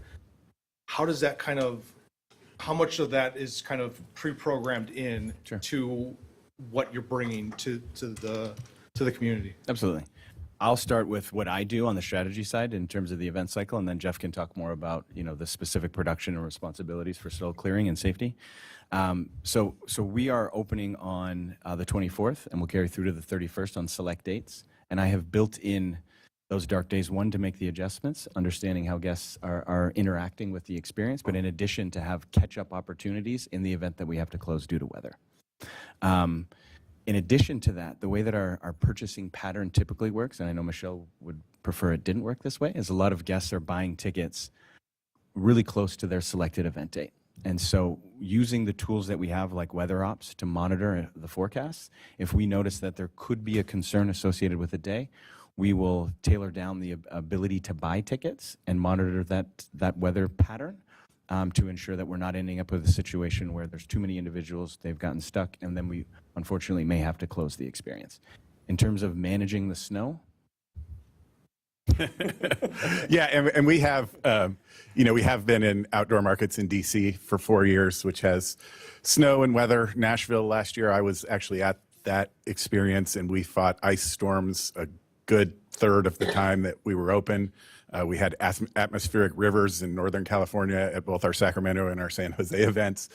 So we are very well prepared to deal with weather. We have a snow removal plan that we institute. We actually have a plan for every type of weather, whether that's lightning, tornado, even some of these less than likely ones in the winter season. We always want to have a plan for, and that plan always starts with putting people on standby when we see the forecast come out and making sure that everyone understands the plan, that everyone knows their roles and responsibilities, that we're working together with the venues, any kind of contractors that we need to bring in for snow removal, and that everything is lined up so that we can pull the trigger instantaneously if that snowstorm does hit us. Thank you. All right, Mr. Barber. How receptive are you, or is there a mechanism where you can get citizen input, or resident input in the surrounding area? Like, do you have a website where they could maybe leave some comments if there's issues? Some way of letting them also share some feelings if there are issues? Yeah. I'd like to know how responsive you have been to that kind of a situation in the past, and would that be ongoing for our community where you could hear maybe what they're saying and positively or even negatively, be able to react to that? We have several different mechanisms that are in place. Before you're coming to the experience, we have a guest services team that is remote that can answer questions via email. We have chatbot functions, and we'll also have a telephone number for individuals who prefer to speak to a human. We have the survey opportunities that we mentioned for the guests who are coming to the experience. But that guest services email address, it's on our website, and they can redirect that to myself and Laura, who will be at the experience. And as Jeff said earlier, we can be responsive within 24 hours. And that's the residents as well as the guests? if someone is emailing that support email, we don't filter it by a guest. If this is an engaged stakeholder who's interested in either giving us positive, hopefully feedback, or asking for consideration, then we take that seriously. So the residents could be appraised as to how to do that? Is that something that? Absolutely. Yeah. Could share with us then at some point so that can be made available? Most definitely. And they can go to our website and go to the guest services link and either email or look at that phone number and call in. Like Jason said, it's not just for guests, it's for any stakeholder. This is in the footer of our navigation on our website, and this is full-time year-round staff. We're always listening. We're always wanting to hear from the community. Do you yield? Are you done? You good? Oh, All right, Alderwoman Eichmann?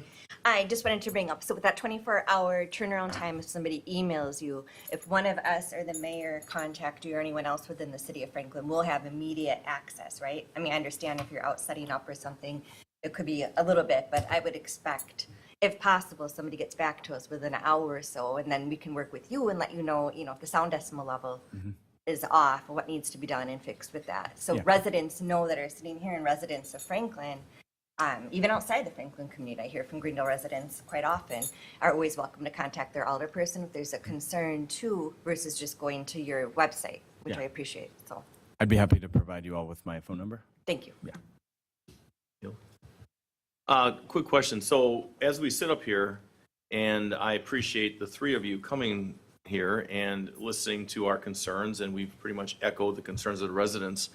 Are the three of you, and I didn't catch it, I think you said you were going to be here for part of it, but the thing is right now, everything's wonderful and we're all kumbaya.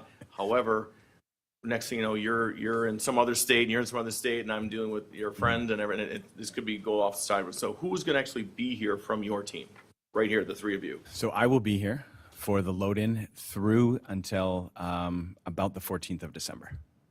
I have some other obligations that I have to meet in other markets. Just but wondering how it's going to go, because I will be here. I agree with Alderman Hofer, pretty much the first week or two. If we're going to hear what's wrong right off the bat, and we want to be able to address it. Exactly. I want to get to Groundhog Day as fast as possible. Yeah. And Preference. Hold on. Laura Nelson is also working with us as our event director. So she will be on board to answer questions and be nimble to get back to you. And then our technical site manager is Megan Murphy. She's been with Enchant Christmas since I have in 2019 with the Seattle show. And she is, her and I have worked together for much, much longer. And she is very responsive and able to answer questions as well. And she will be here for the duration. I won't be here. Oh, that's great. So, Marketing. oh, marketing. Whatever. Okay. Ping pong. Well, thank you for this. Any other questions for anybody? Okay, this is informational only. We'll then move on. If I could get a motion to move item 19, G19 up next, would be great. So move. Is there a Second. second? First and second, Alderman Barber and Alderman Day. All those in favor? Aye. Any opposed? So we will then move forward to item G as in George 19. Okay? An ordinance to amend 121-9 E Edwards sub 1 of the municipal code to allow for an extension of the consecutive days of duration and/or daily hours of a special event being open to the public for a special event determined to be extraordinary and unique in the benefits provided to the public and the community, and the special event being substantially controlled and contained within the premises of the special event to protect the public health, safety, and welfare. Who would like to start with this? Okay, I can start, I guess. sure, Alderwoman Day. All right, I can start. All right, so a couple of things. So I think everyone here knows the reason that this is being brought forward is because the event in question that we've just been talking about varies a bit from the municipal code that is currently in law and in practice, 121-9E sub 1. The couple of areas that are in question are the time of the event. There are time specifications within that section for Sunday through Thursday and Friday and Saturday, and also the duration of the event not to exceed 4 consecutive days. As one of the residents pointed out tonight, the application before the license committee tonight did not have the specific dates listed. However, if you go on the website, you can see the dates that the tickets are being sold for, which is where you see the more than 4 consecutive days and the times of the event. So that's why this is before us this evening. So a couple of things from my perspective. The main, well, there's a few things I don't like. The main thing I don't like is that it seems to be being brought forward for one specific event, for one specific location in Franklin. And in that regard, it does seem as if favoritism is being shown. With that being said, I've had the opportunity to talk to Ms. Nelson a few times and members of the ROC a few times about those issues that don't match up with our current ordinance. And in each time that I've brought them up, it was not a question of, hey, let's tune it back an hour so that we meet the time limit. Let's maybe do the Thursday, Friday, Saturday, Sunday, and skip the weekdays so we have 4 consecutive days. It was basically, well, what can we do for an exception? So for me, that part has always been a little bit sad for me, that it wasn't a working relationship right out of the gate. It was, this is what we want to do. How do we get around your process? So with that being said, the way that it's written, and thank you, Jesse, for pulling this together so quickly for us. And the way that it's written, the main concerns that I have, outside of what I've already said, is it potentially showing favoritism for one event, is it's really vague. It talks about substantially more benefit to the public is something that would be used as a criteria for the License Committee and Common Council to use as the exception process. And I don't know how we define that. I mean, who's to say that an event doesn't come to us next year and say that instead of doing our beer garden every Thursday, we want to run it every day from Memorial Day to Labor Day. So there's no real check and balance to it the way that it's written right now. The other thing that I would like to discuss potentially is that it's very open-ended as far as could a location use this all the time and say, hey, I don't really like the constraints of 121-9. I'm going to ask for an exception. And they repeatedly ask for the exception, so the exception becomes the rule and not the exception. So I would like to propose adding a caveat that if this were to be adopted, that it can only be used one time per calendar year per address, that this is not something that a venue can repeatedly come and ask for over and over again. This is an exception to an already extraordinary event. It should not be the norm. And the other piece, taking into account an event of this duration and the amount of time and resources that the city is putting into just this part to get to tonight, then let alone the checks and balances throughout the next 35 days, I guess, from start to finish. I would like there to be an additional fee of some sort that can be determined later that the applicant would have to, outside of the $100 for the extraordinary event, that would somehow compensate staff time in dealing with whether it's the extra review that has to happen, whether it's the overtime that some departments don't get compensated for. Perhaps this can help with some of their budgets. So there are some things that I think need to be added to make this a little bit more specific, and so that it's not something that everyone sees as a way around a process. Mr. City Attorney, can you chime in on some of that?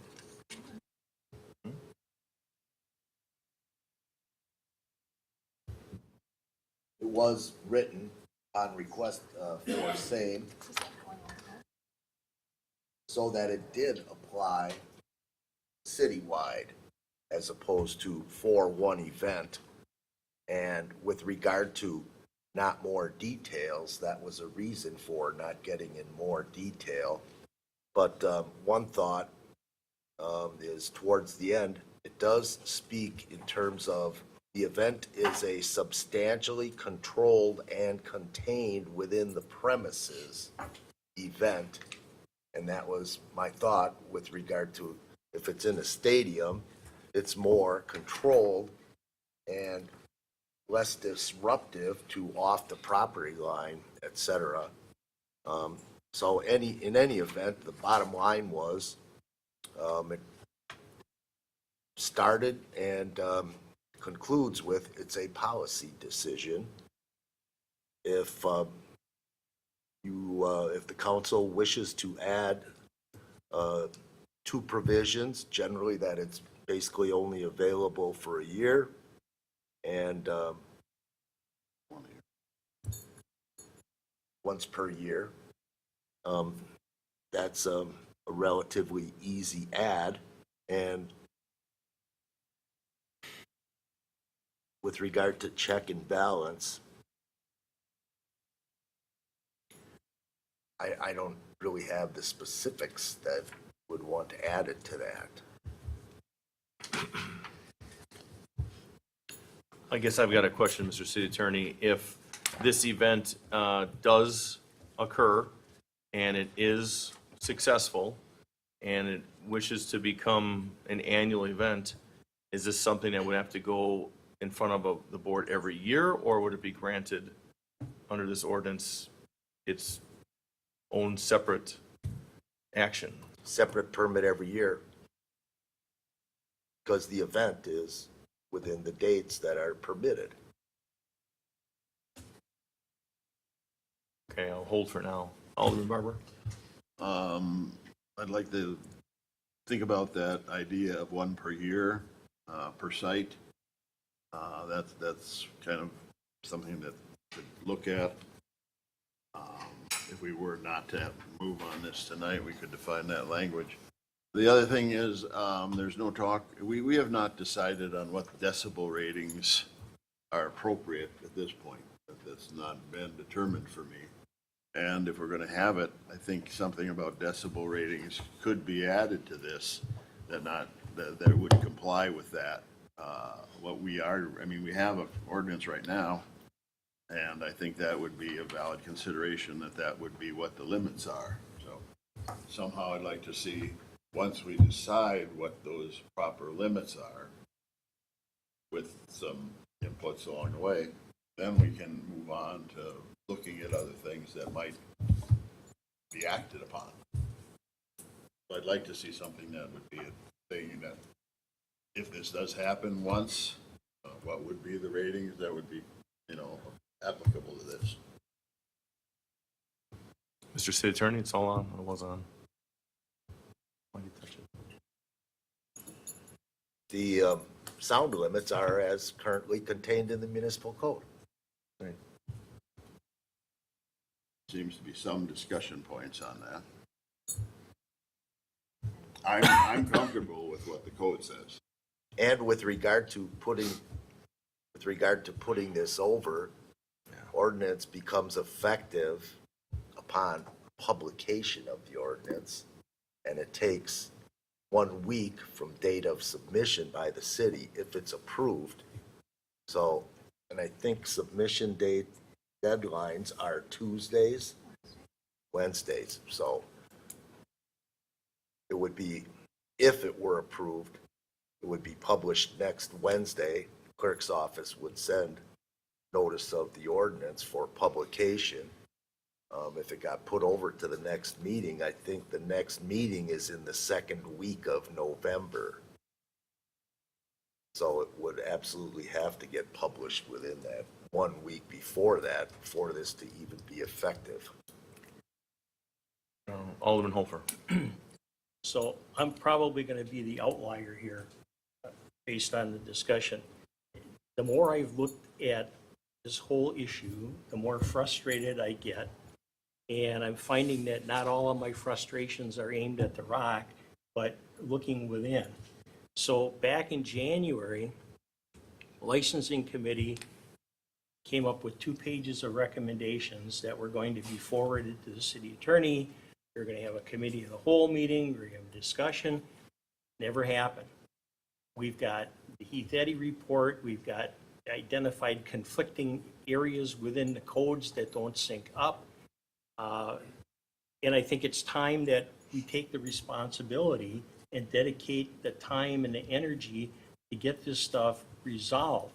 My personal recommendation or preference would be, I would not be opposed to issuing a one-time permit to do this with the understanding that we're going to set hard target deadlines to get all of this other stuff in sync and taken care of so that we don't have this back and forth.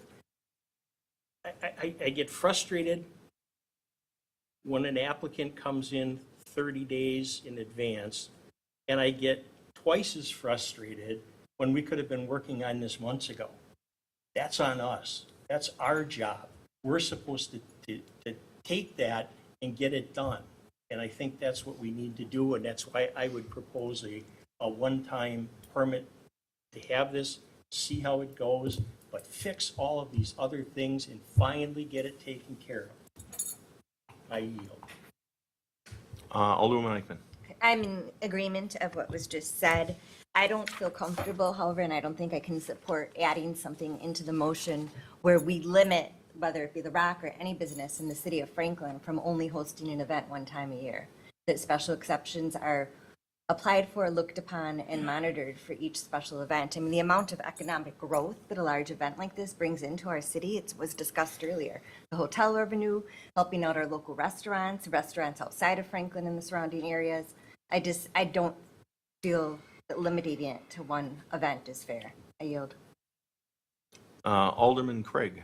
I echo a lot of the sentiments that Alderman Hofer has as far as we need to be better as far as our processes, that the 30-day mark is not adequate amount of time, and especially when we have issues on issues that compound to try and get an event to be able to look at it thoughtfully and make all sorts of considerations on whether or not this would be a substantial benefit to the community.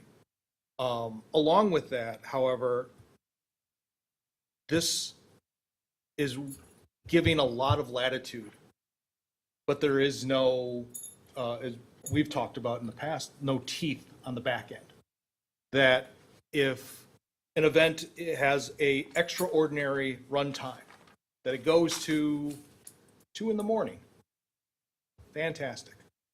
But what happens when it's really loud and really obnoxious and really disruptive?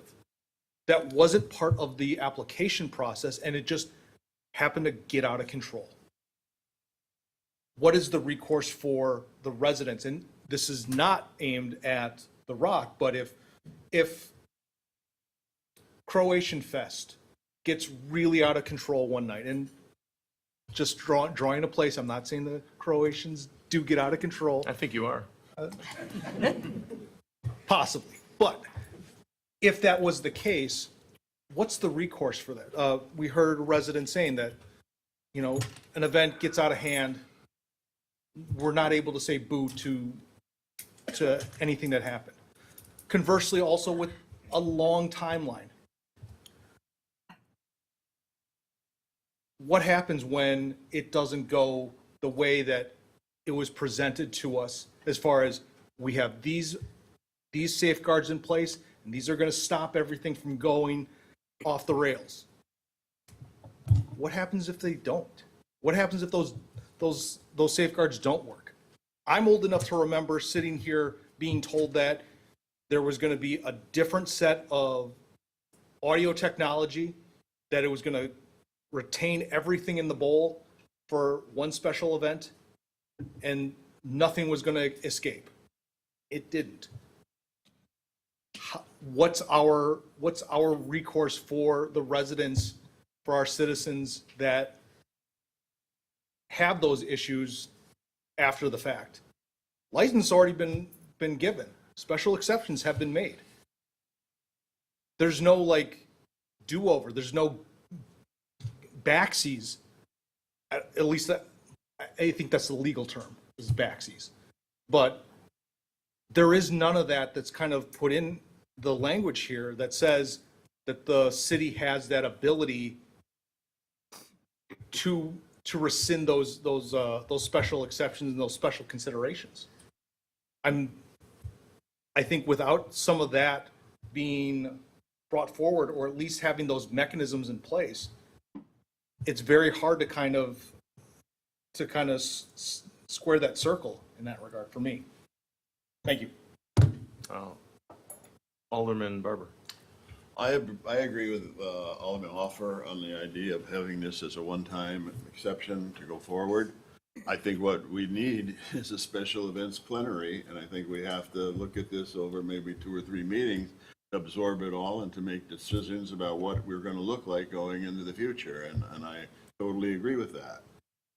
This could be a one-time thing, that we understand what they're saying and what the presentation has been this evening. And I tend to believe that it might be that exceptional kind of event that would be a benefit to the community and live within some parameters that the neighbors can live with, and it's going to have that effect. But we have to do the plenary part of this. And until we call for it, and until the mayor calls for the committee of the whole and gets this thing going, we have to totally digest it and come up with the new, incorporating everything that's already out there, as well as looking to the future as to what the future will require. Now, we heard a comment, look to the future. I agree with that. But we have to at least understand the ground we're on and the ground that's there, that we have to move, that we will take bits and pieces of it and move forward. I yield. Okay, hold on one second. One of the things, excuse me, one of the things that I absolutely agree with that I've heard is what this could mean to our community. If this is run properly, this will be a huge, huge win for the city, huge win for the surrounding businesses. It brings a great event. So I believe that we have to look at this in a macro fashion forwarding today, but a micro one tonight. So, meaning perhaps this is a one-time thing for tonight, but I'll yield for now to Alderman Hofer. I guess my point and concern is I don't want to change an ordinance that is more widespread or impacts more groups and more events until we have all of this stuff ironed out. Let them do the event, see how it goes. In the meantime, tighten everything up, and then we can make a more permanent change. And I think at a committee of the whole meeting, we can then also lay out parameters for dates and times, as we heard it from someone that, this is 30 days out, right? It should have been months ago. I mean, 4 or 5 months ago, it should Well, have we been. would have been in the same spot because we didn't do our side. Correct. Counselor. With regard to adding some form of standards enforcement, it's subject to the municipal code, and I don't see the planning department principal planner here. He's not here. What's the question? It's not a question, but planning department does the enforcement. Right. And the- so today there were 2 violation letters that had gone out regarding 2 separate issues. And in terms of the content of the draft ordinance, it was disseminated to all applicable department heads last week for any comments, did not receive any comments. And with regard to the, just do this for one event, where's the authority to do that absent an ordinance that allows for it? There's no exception in the extraordinary special events provisions of the municipal code that provides for an exception. Alderwoman Day. Perhaps in that vein, as the city attorney alluded to, we're kind of handcuffed by the current code and not being able to give an exception outside of an ordinance amendment. Is it in the spirit of what some have said about a one-time type of thing to sunset the exception to the amendment? Could it be only to December 31st, 2023? And that way you have the mechanism to move forward, but then it sunsets, which then makes us have to Act. look at things and act to make meaningful documents moving forward? Is that a possibility? Well, consideration You're good. consideration was given to what's an appropriate way for this type of provision to be included in the municipal code. And my thought would be, if you want more details or changes to it, adopt the ordinance, and then whenever you make a determination as to any changes, you amend the ordinance. So what would be a suggested motion tonight to have this move forward with perhaps forcing our hands to address this after this issue, after this event? Motion as stated on the council action sheet to adopt the ordinance. As written? Yes. I'd like to make that motion. You got a first, is there a second?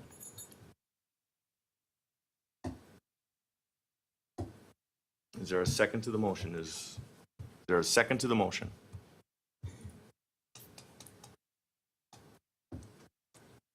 Okay, there's no second, motion fails. Is there anything amended to this motion that would allow this to go forward? Mr. Holfer? So, Mr. City Attorney said what would work is what's presented, but didn't really answer the question of whether there could be a provision of a sunset.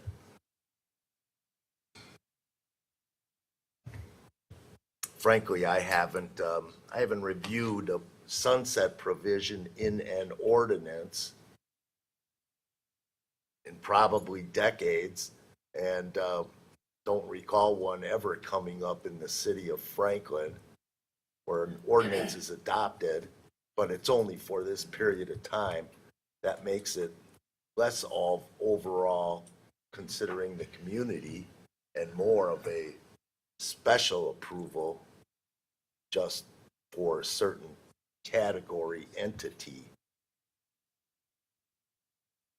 You want to put the sunset in it, I'll do a check on it. I think you can do it. I'll double check, but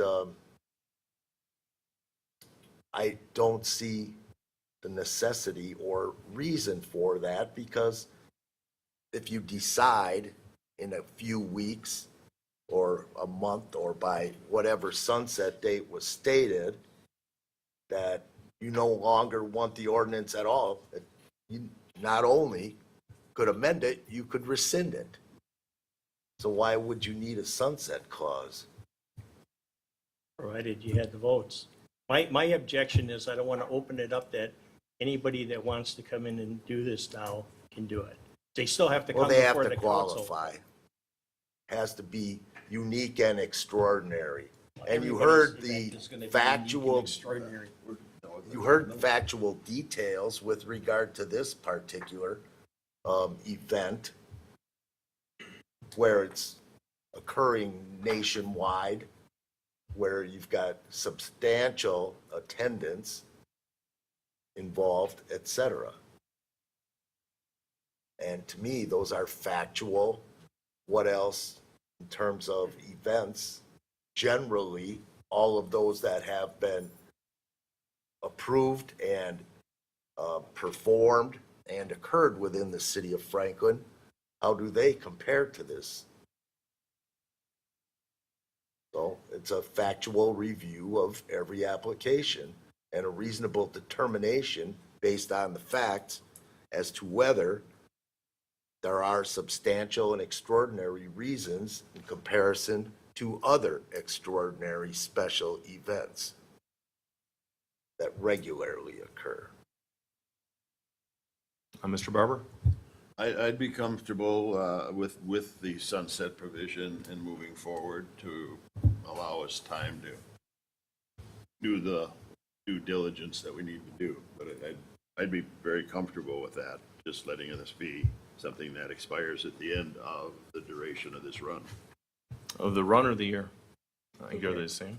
Well, same. So, like, I'm just saying, to make it make sense, the end of the year, opposed to having something end mid-month, or to mean, so December 31st, Do we have to say January 1st if they have an event on the 31st? or through December 31st? Yeah. How about that? That's Mr. City Attorney? On whatever application materials I saw, there's a takedown time, et cetera, that I think goes into January. The public portion is December 31st, last day of operation, and then full every. But there's no public.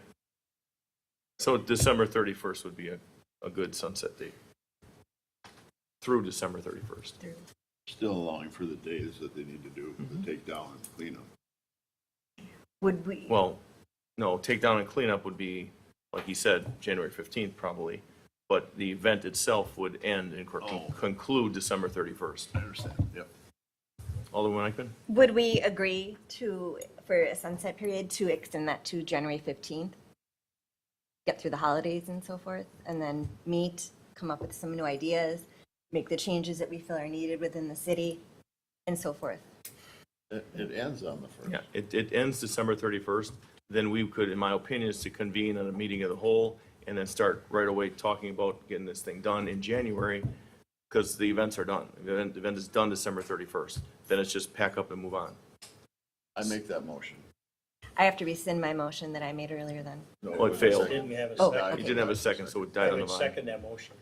So we've got a first and a second. Could you perhaps repeat that motion, or maybe a city attorney add to the, where this, so you're saying you want, the motion as read, but with a sunset date at the end of it? Mr. Barber?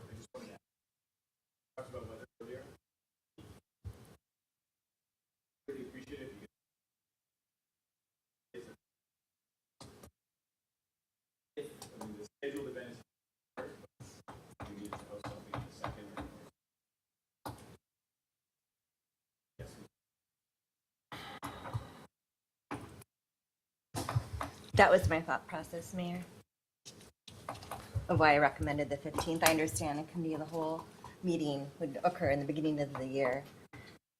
Although with the holiday, the committee of the whole meeting would be pushed from that Monday, that first Monday, if I, With the, Right.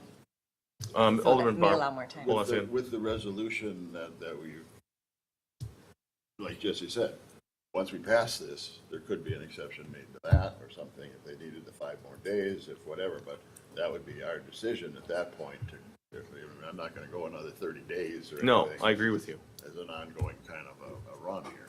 But that you could come to us again and make that request. So, Alderman Barber, excuse me, Holfer. And again, the devil's in the details, so we approve an extra week, they lose a day or two to the weather and say, well, we're all good for another week.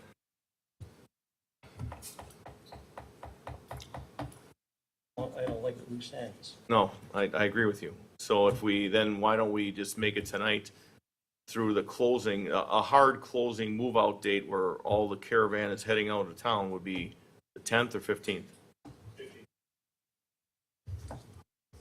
You want to amend your motion to the I'll 15th? amend that. Amend your second to the 15th? Yes. So we got a first and a second. Any further discussion?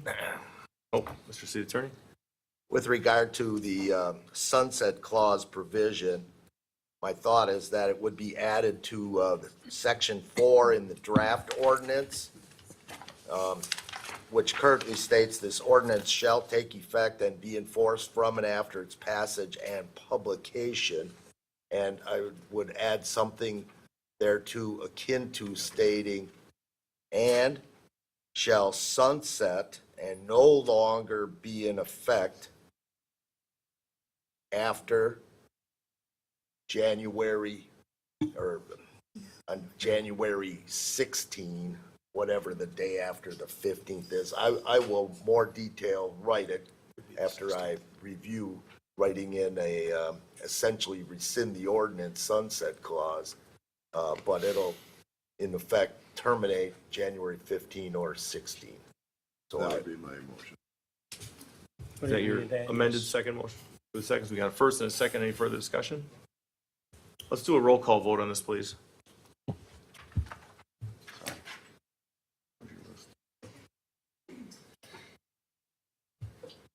Alderman Holpfer. Aye. Alderwoman Eichmann. Aye. Alderman Hassan. Aye. Alderwoman Day. No.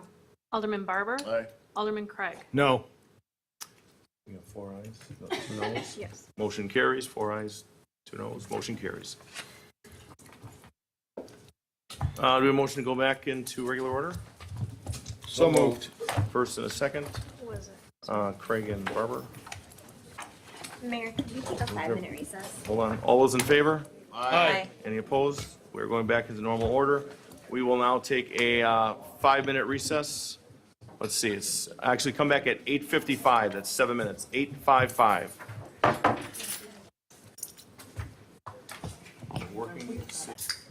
Okay. Recording in progress. You good? Not yet, all right.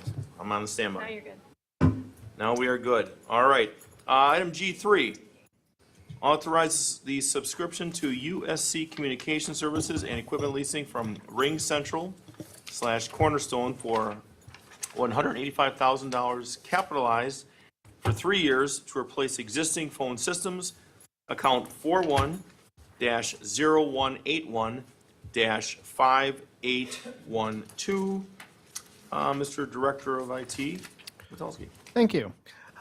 This was one of 4 projects that was handed over to me when Director Stino left. The ones that we had was the video surveillance projects, the WAN project. Then this project was replacing the telephone system, and also the physical security, which is the door access control project. So we're making some good progress down the list here. This project was originally conceived not all that well, was to turn around and replace our existing phone system over here at City Hall. And the idea was we have a phone system that was put in 2019. It's an Avaya call manager system. And it's really designed to run large call centers of 1,000 employees or more on it. And with that, it comes with a very, very, very high annual maintenance cost of $20,000. And the original idea was to turn around and replace it with another on-premise phone system that would, instead of be $20,000, would be $9,000 a year in maintenance costs. So we would be flipping out one on-premise phone system with another on-premise phone system. This went to the Technology Commission, and they said, absolutely do not go down that road. IT was going along the lines of the same thinking that the Technology Commission did, that no one is turning around and using these telephone dinosaurs anymore. You're spending $185,000, and the only thing you are getting out of it right now, you're not getting any additional security. It's not an air-gapped system. Everything's going to be voice over IP, but it'll all be on-premise. It'll all be legacy old hardware that's only supported by Avaya, that's been now in bankruptcy twice over the last 5 years. You're getting phone and you're getting voice only. That's not good enough for today's highly agile companies. And if we ever had to close the doors again with a pandemic or a disaster, there's no way with an on-premise phone system that we would be able to turn around and reroute our phones to some other device. And on top of that, if you go with the Unified Communication Systems, UCS, you get all sorts of additional functionality that you don't get with a traditional phone system. A traditional phone system, you get phone and voicemail, and that's it. With UCS services, if you go cloud PBX with it, you get voicemail, you get phone, but you also get video conferencing, audio bridging, faxing, traditional telephone systems, text messaging, SMS text messaging with it, and you can turn around and run any of those services on your cell phone. So if you are away from the office, you can open up an app, the Ring Central app on your phone, and you can talk to the person just as though you were actually at the office. This is how during the pandemic, when they gave some businesses less than 24 hours to close, that they immediately rerouted all their employees to home offices, and the customers didn't even know it at this point. So if we are going to go with a voice over IP phone system, the Technology Commission under a unanimous vote, said, you got to go to the cloud with this. You have to go with a cloud-based phone provider, enough of the on-premise phone systems, and we also want to take IT support out of the equation. That you're no longer responsible for turning around and setting all the parameters, all the commands, setting up each and everybody's phones on it, setting up the call routing groups. The vendor will now turn around and do that for you.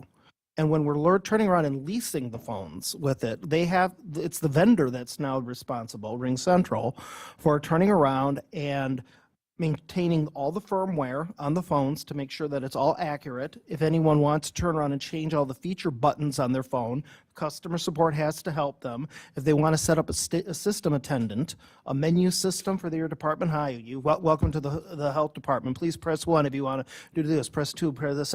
They'll help you set that up as well. They will help you set up your hunt groups as well. That IT now is largely, just like we do with photocopiers, taken out of the equation of having to turn around and support a phone system, because no one here really had a full training on it. We've learned as we've gone and been able to support it, but it's not within our core area of expertise for it. So we're looking at right now doing almost a like for like. We are spending $20,000 a year on maintenance with Avaya. That's just warranty coverage and support with Avaya. And we are also turning around and paying about $26,000 a year in phone system carrier costs over to AT&T. For that money that we currently are spending right now, we can put a new leased phone on everybody's desk. We can give them all that series of new features. Everyone now gets video conferencing. Everyone now turns around and gets access to do it via their cell phone. Everyone now, believe it or not, gets text messaging, and we're bringing in an archiver with it, just like we do with our email, because texts now are a government record, and we have to preserve it.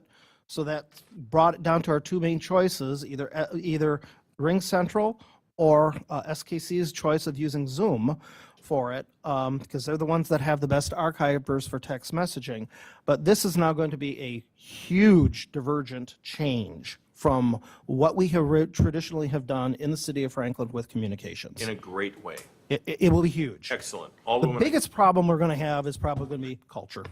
I know you're excited. Yes. But we're also excited. 9 o'clock. Let's vote. Alderman Eichman. Great, thank you. And Jim, just for the record and for those that I think everyone that's left here now already knows this, but mainly for those listening at home. So that's an optional app that we can put on our cell phones. And I just want to make it loud and clear that our cell phones are not provided to us by the city. Each of us pays for our own personal cell phones for our aldermanic duties. So I know you're well aware of that, but just for those listening at home, I kind of wanted to just throw that in there. So it would be an option if we chose to add the app to our phone or not. Correct. If you want to do texting from your phone, it's strongly recommended that you use the app for it, for the simple fact that that text message is now going to go to an archiver. So we would then turn around and with open records requests go to the archiver to retrieve the text messages. What if an alder doesn't have a phone that supports that? I mean, I've got my brand new iPhone on order right now. It's on back order through Apple. But what if somebody's sitting up here, since we're paying for our own phones and we pay for our own service, just like we pay for our own computers, printing and everything, and that's part of our salary that's included in right now. So if somebody has a cell phone that it just doesn't support that much storage or space, then what? I'm not opposed to adding it to my new phone, but Well, the storage is actually in the cloud. It's not stored on the Okay. device itself. So the app is actually pretty small, and it'll run on any Android or iPhone. For it. The only place that it might get an iffy is if you have a flip phone, but you're probably not doing text messaging if you're on a flip phone. thank you. Anyone else on this? Entertain a motion. I'll make them. I'll second. Motion as written would be Alderman Barber, second Alderwoman Eichman. See no further discussion. All those in favor? Aye. Any opposed? Ayes have it. Thank you very much. Thank you very much.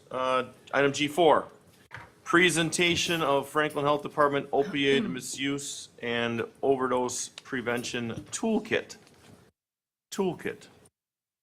So, good evening, welcome. Oh, table for sure table. Is this a simple talk or is it? No, it's just a conversation, and we have paper copies in front of you today of the. filing purposes. All right, thank you for having us here. Lauren with the Health Department, here with Megan Conway, who's our Drug Free Community Coalition Coordinator.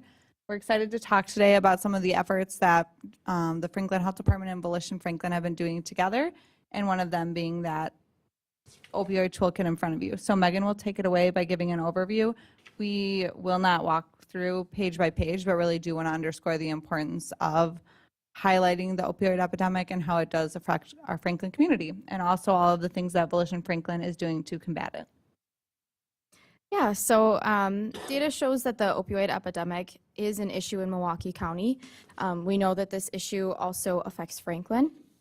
So through the work of Volition Franklin, we recognize the need to provide resources to the community.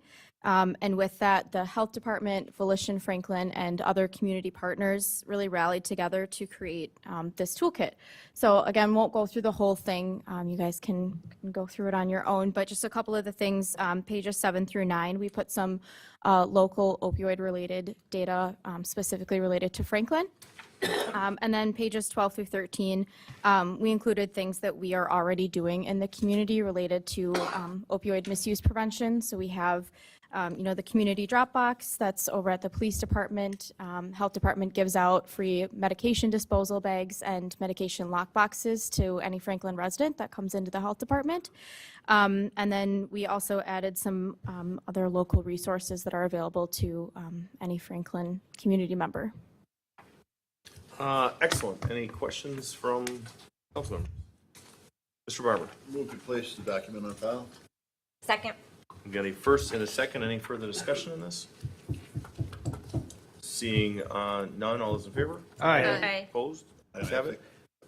I think it's a great effort that they're doing and a good Yeah. piece of work, so I commend Volition and the Health Department for doing this for us. Thank you. It's much needed. Excellent job. One quick question with Narcan. Are we giving that out to any citizens that are requesting it? That's a really great question. Wanna We ask? are not at the Franklin Health Department right now, but as we discussed at Board of Health, I think that is a tremendous effort to look to the future to do. I know a lot of communities are doing that. And if we look at page 2, that everyone's using the Narcan nasal spray, and they've got a quick 3 to 5 minute video so everyone knows how to use it. And vehemently stay away from that number 2, that nasal spray, and tries it terribly because you got to put it all together and it's just crazy. You want it. So it's the Narcan to the left, which if we do get into something like that, that would be exactly what we need to get. Not that second one, because the second one you have to put it together. It's terrible. We Especially when do. you're in distress. We do have staff that have specifically dedicated time to look at this effort. We've also looked to how we can secure funding for Narcan at the health department, and we've drafted a policy. So stay tuned on that, and we'll keep you updated. Excellent. Thank you very much. Very, very good. Moving on, item G5. Motion to approve the Director of Health and Human Services to accept the State of Wisconsin Department of Health Services Local Public Health Department Public Health Infrastructure Grant. So Director moved. Gottlieb. Second. So we got a first, Mr. Barber, second, Yusuf Hassan. Any further discussion on this? Seeing none. All those in favor? Aye. Any opposed? Ayes have it. Thank you very much. Item G6, motion to allow the Director of Health and Human Services to accept the 2023 Division of Public Health Communicable Disease Control and Prevention Grant to continue funding Health Department grants. Motion to move. So we'll go with Holfer and Eichmann. Any further discussion on that? Seeing none, all is in favor? Aye. Any opposed? Ayes have it, motion carries. G7, Thank you. thank you. An ordinance to amend ordinance 2022-2521, an ordinance adopting the 2023 annual budget for the Police Department Grant Fund to provide carry-forward resources and appropriations from 2022 to 2023 for a Police Department Milo use of force training simulator in the amount of $79,735. Director Brown. This is just some budgetary cleanup that I have found. This was approved in '22, but unfortunately they weren't able to purchase it until January of '23, so we need to carry forward those funds to appropriate for that. Excellent. This will be a roll call vote. Move to approve. So we've got a first, Alderman Holfer, a second, Alderman Barber. Roll call vote, please. What's your little sheet there? Only 6 of them. Alderman Craig. Aye. Alderman Barber. Aye. Alderwoman Day. Aye. Alderman Hassan. Aye. Alderwoman Eichmann. Aye. Alderman Hopfer. Aye. 6 ayes, no nos, motion carries. Hold on. G8, an ordinance to amend ordinance 2022-2521, an ordinance adopting the 2023 annual budget for the general fund to provide additional $5,025 appropriations for unanticipated labor legal services. Motion to adopt. Second. Alderwoman Eichmann is the initial. Questions? We're- Eichmann and Barber. Further discussion, Alderman Holfer. So this is a very specific amount. Are we at liberty to discuss what it's for? I'll leave that to the attorney. If not, the other question would be, if we experience additional unexpected fees, are we going to come back to do this again? My anticipation is that we won't need to, but yes, we can if we do find that we need more funding. So this is a roll call vote, Mr. City Attorney, or something? No? Okay, we have a first and a second. This is a roll call vote.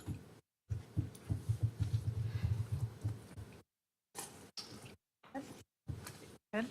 Alderman Hopfer. Aye. Alderwoman Eichmann. Aye. Alderman Hassan. Aye. Alderwoman Day. Aye. Alderman Barber. Aye. Alderman Craig. Aye. 6 ayes, no nos, motion carries. I'll Item just- G9.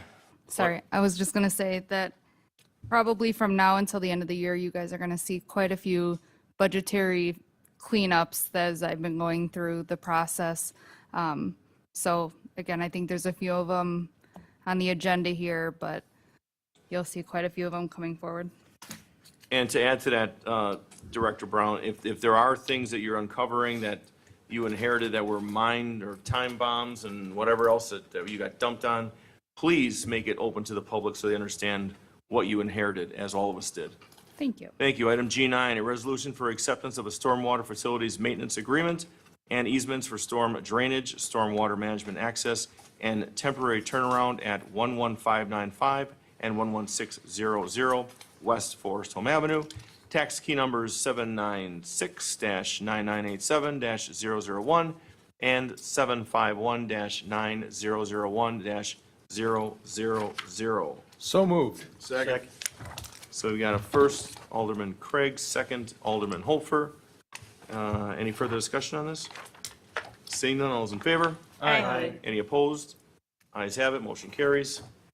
Item G10, recommendation for the 2024 employee benefit-related coverages, carriers, and premium shares, including health insurance, wellness, health and wellness supplementary programs, dental insurance, and related contracts. Who is taking this one? Oh. Okay, Alderman Hassan, there's a second? Second. Second, Alderman Barber. Any further discussion? Seeing none, all those in favor? Aye. Any opposed? Ayes have it, motion carries. Let's see here. G11, reschedule common council and license committee meetings due to the new year and city offices being closed for the holiday and for certain elections that fall on council meeting nights. Madam Clerk. It's your time. So this is just a cleanup of dates that were closed for holidays and for any time that we have an election, which would be February 20th, April 2nd, and November 5th of next year. The common council meetings and the license committee meetings would need to be moved, and we are proposing that they be moved to Wednesday. One, due to the fact that they are looking at changing the laws and looking for us to be open to do central count on Mondays, which has not been approved but is possible, and to give us better time to prepare for our elections for the next day. So this would be going to Wednesday. Motion to reschedule. Alderwoman Day? This is just a clerical, the third one for April should be 24, correct? April 2nd, 2024, April 3rd, 2024. Yes. I just want to make sure we have the correct dates if it's. You are correct. Good catch. We have got a motion, Alderman Barber. Is there a second? Second. Alderwoman Day. Any further discussion? Seeing none, all is in favor? Aye. Any opposed? Ayes have it, motion carries. Item G12, an ordinance to amend 133-14A, sub 4, sub D, sub 2 of the municipal code to increase the time of submission of an application for a permit to display or discharge fireworks from not less than 7 days prior to the date of such display to not less than 30 days prior to the date of such display to allow more time for review and consideration of the application. I think is a great thing. Motion to adopt. Second. So we've got a first and a second. Do you got those two? Discussion, Alderman Holfer. I just wondered if we could add clarification of Wisconsin statute 167.10 that requires each firework permit, or each firework event to require a separate permit, which I understand we're currently not doing with the Rock. That was brought up in licensing in the past, and it's one of those things that we're talking fireworks, maybe we should incorporate that at the same time.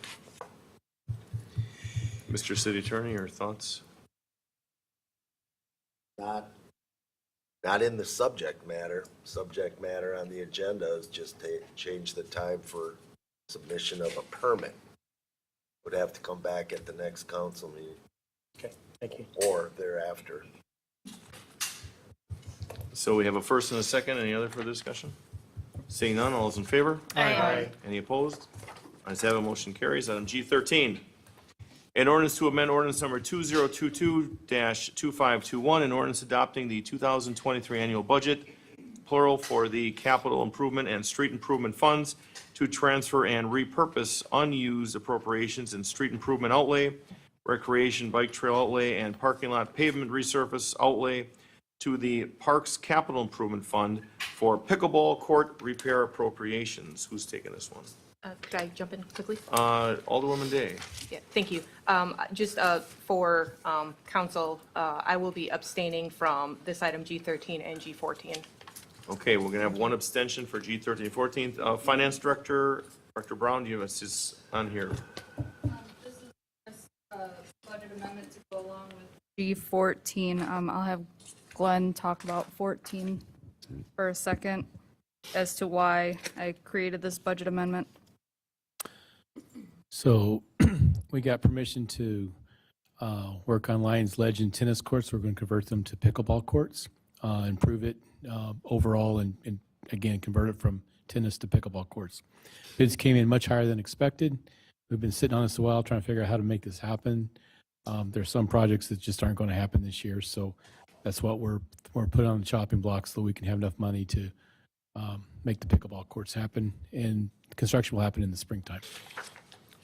Excellent. Was there any further discussion on this? Alderman Holfer. So And why Barbara. did we have the 60,000 for the local street improvement program left over?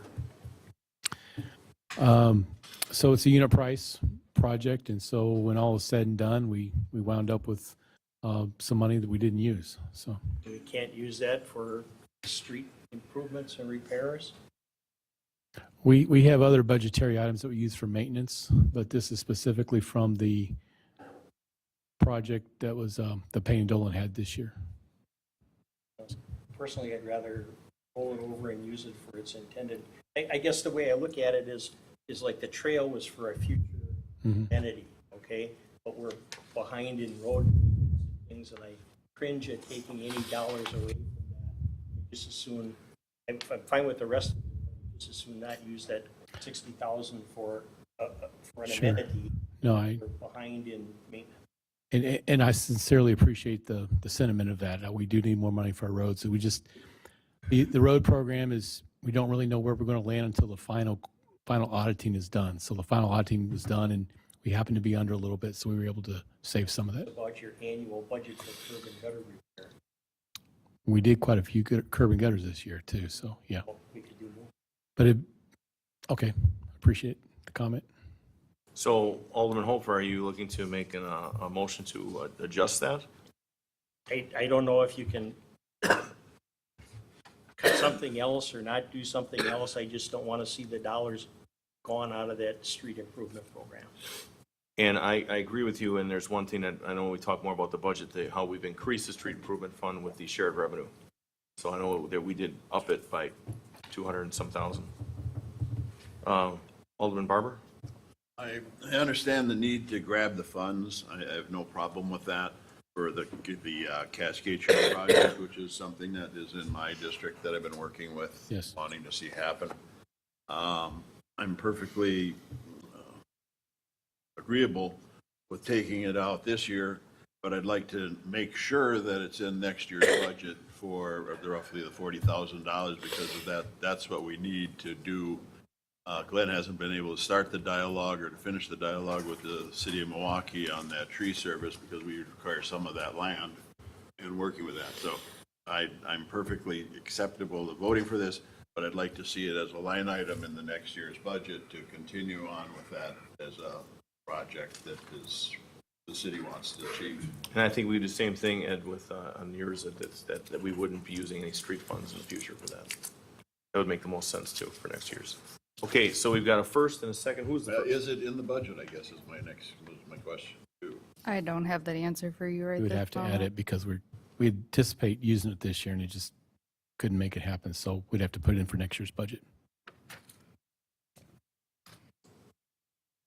Did we have a first on this motion? We have not, or is there a motion? Motion to adopt ordinance on here as requested? I'll move to adopt it for the sake of pickleball, but I'm definitely in favor of having that line item continue on, and I will be looking for that. Sounds good. I will second, and Mike, I'll challenge you against a game of pickleball too one day. So we got a first and a second. This will be a roll call vote. Alderman Craig? Aye. Alderman Barber? Aye. Alderwoman Day? Abstain. Wait, sorry. Alderman Hassan? Aye. Alderwoman Eichman? Aye. Alderman With that 60,000 in there, I will vote no. Okay, so now this is one of those math things. So we've got one abstention. What's that? Oh, I was getting to that. Took my thunder. 4 ayes, 1 no, 1 abstention. Motion carries. 2 noes. You say yes? Oh. All right. Item G14, a resolution to award the 2023 Lions Legend Park Pickleball Courts contract to DK Contractors, Inc. in the amount of $431,375. Motion to adopt. Second.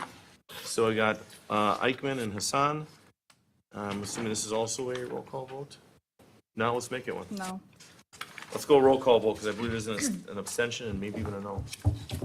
Alderman Holtberg? Yes. Aye.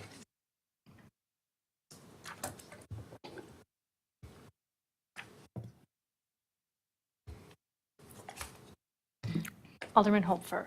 Aye. Alderwoman Eichman? Aye. Alderman Hassan? Aye. Alderwoman Day? Abstain. Alderman Barber? Aye. Alderman Craig? Aye. 5 ayes, 1 abstention, motion carries. Item G15, a resolution for acceptance of a storm water facilities maintenance agreement and easements for storm water management access and water main at 3303 West Oakwood Road, tax key number 951-9994-002. Move to approve? Second. We have a first and a second. Any further discussion? Mr. City Attorney. I raised my hand at earlier stormwater maintenance item, but I didn't get called on. Didn't work on any changes with the engineering department on that one, but I did work with the assistant city engineer on these other stormwater maintenance things. And I'm not seeing whether or not there's any, and subject to changes approved by city engineer and city attorney. So I would suggest that the motion include that. Okay, we need a first with that amended? Yeah, that would be my motion. Okay, Alderman Day, who was the second on that? Alderman Holfer, is that good with you? Okay, first and second, and seeing no further discussion, all's in favor? Aye. Any opposed? Ayes have it, motion carries. G16, an ordinance to amend ordinance 2022-2521, an ordinance adopting the 2023 annual budget for the capital outlay fund to provide carry-forward appropriations from 2022 to 2023 of unused funds for police department computer equipment in the amount of $25,000. Director Brown. Yeah, this is Any the same. comment on this? Yeah, this is just the same thing, similar to the other. The police department wanted to purchase this in 2022. It didn't get purchased due to the lead time being substantial compared to other vendors. And this vendor was able to install the item, whereas that wasn't included in the price for the other vendor that they had in 22. So we're carrying forward these funds into 2023. Thank you. I believe we had a first, Alderman Hassan. Is there a second on this? Second. Second by Alderman Craig. This is a roll call vote.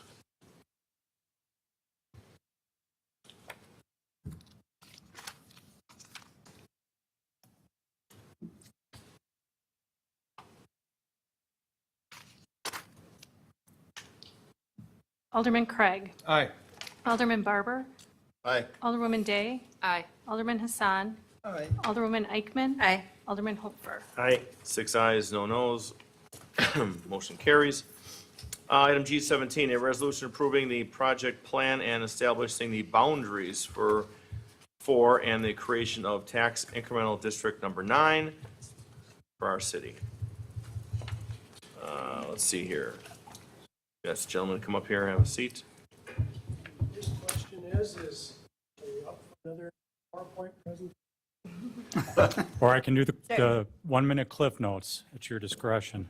I'd like to see the presentation. Sure, presentation. 45. Thank you. I'm going to plug this in as per Says Director don't touch Mikulski's instructions. anything. Plug it in or- The sign that says it.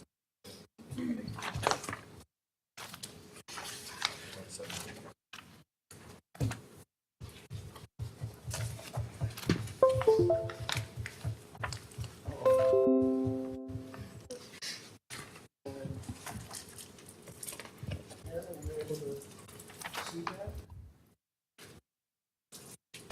I don't know how that works. Are you able to pull up that drive? I don't know. I'm not sure how that works. We did. Nope. I have no idea how that works. Well, let's go to Cliff Notes. Are you on your computer? I'm on the computer up here. You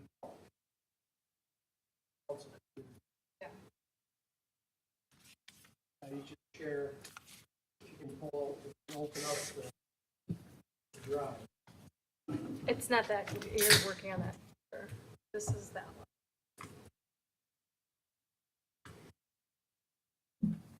Yeah, it's not working.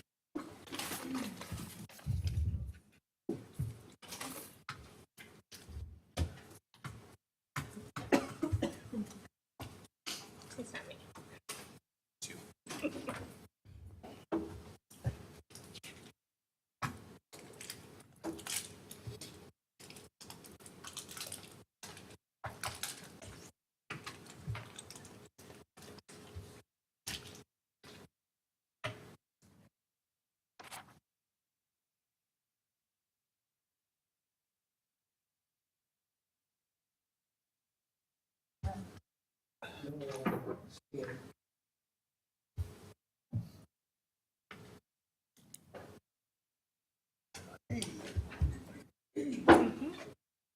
Almost. Is there, you have a mouse? Oh, well. He can have the mouse. So he can, it's fine. Thank you. Thanks. Thank you very much, Danielle. So the resolution before the council this evening would create tax incremental district number 9. See, it's like it's got to be Yeah, it's not letting me advance close it. to Can you? the. There we go. So the map inset into the slide identifies the proposed boundary of the district. One note I did want to make is that this presentation was developed for the Joint Review Board and Plan Commission. The Plan Commission did add the parcel that would be to the southeast of the Karma site. So this map is old, and the project plan that you have that you're being asked to approve this evening does incorporate that, so I just wanted to clarify that. This is a mixed-use district, which is based on a finding that at least 50% of the area within the district is suitable for some combination of industrial, commercial, and residential development. In this case, a total of 163 of the 239 acres is suitable at 68%, meeting the threshold for that requirement. As a mixed-use district, this has a maximum 20-year life. The driver behind the creation of this district is the proposed 225,000 square foot facility for Karma Laboratories that will be located at the northeast corner of 76 and Ryan. The project plan includes a combination of development incentives in the amount of $1.5 million, as well as $1.8 million in city finance infrastructure associated with that phase of the overall TIF development. That facility is expected to have a minimum value of $14 million. It will also result in utilities being brought to the west and made available for future extensions. So the second phase of the TIF plan would be the potential eventual future development of the remaining acreage within the district. That phase has about $2.8 million in further infrastructure improvements associated with it, and under a full development scenario would generate about $88 million in new tax increment. This map identifies the locations of the various utilities, sanitary sewer, water, and so forth.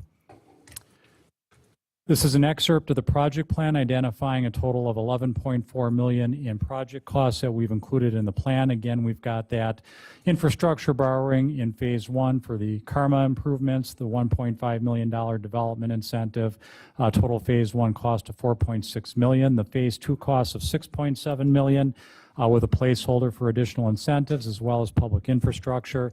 Timing of that will ultimately be driven by development requests. So the idea would be to match the borrowing and the expenditures for those future improvements at the time that development comes forward and is ready to happen. In terms of the projected value, I mentioned Karma is expected to have a minimum valuation of $14 million. And again, under a full build-out scenario, we would estimate another $88 million in commercial, industrial, and residential development in the remaining areas of the district for a total of $102 million.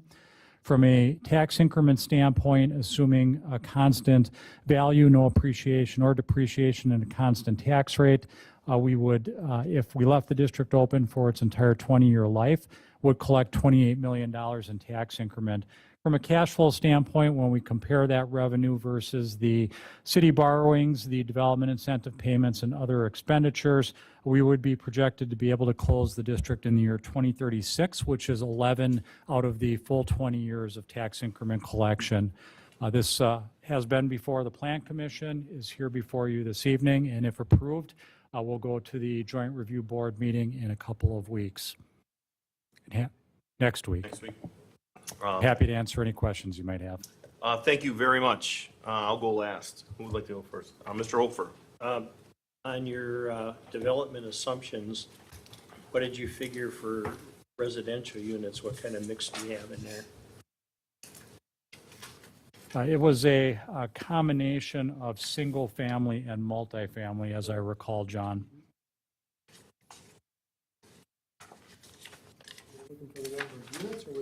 Well, I just looking at the average value of 300,000, which with a house isn't an issue, but sometimes in the past we run into construction costs versus actual assessed value on multifamily, so I just wanted to make sure we're solid there.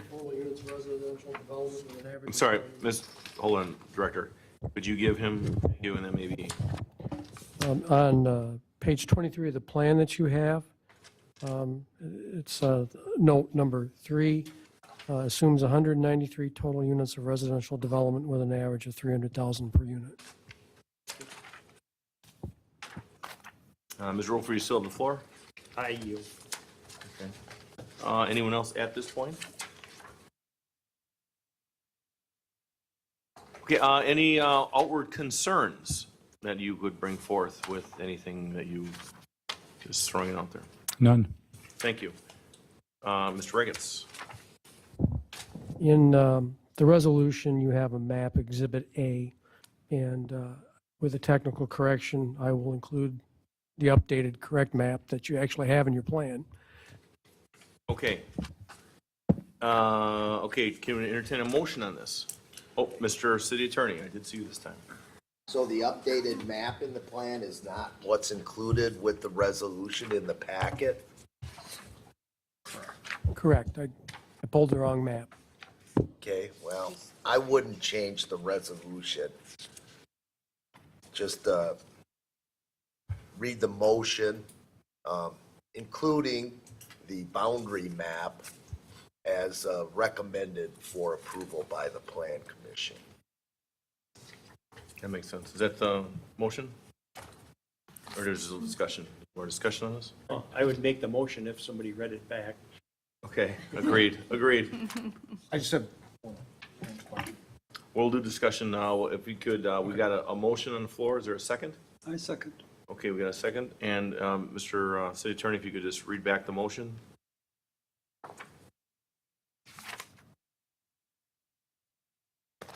Motion to adopt a resolution approving the project plan and establishing the boundaries for and the creation of tax incremental district number 9, City of Franklin, Wisconsin, including the boundary map as recommended by the Plan Commission.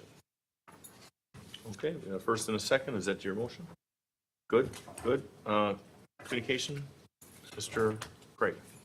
just real quick is, you know, we have, going through the budget, which has been loads of fun.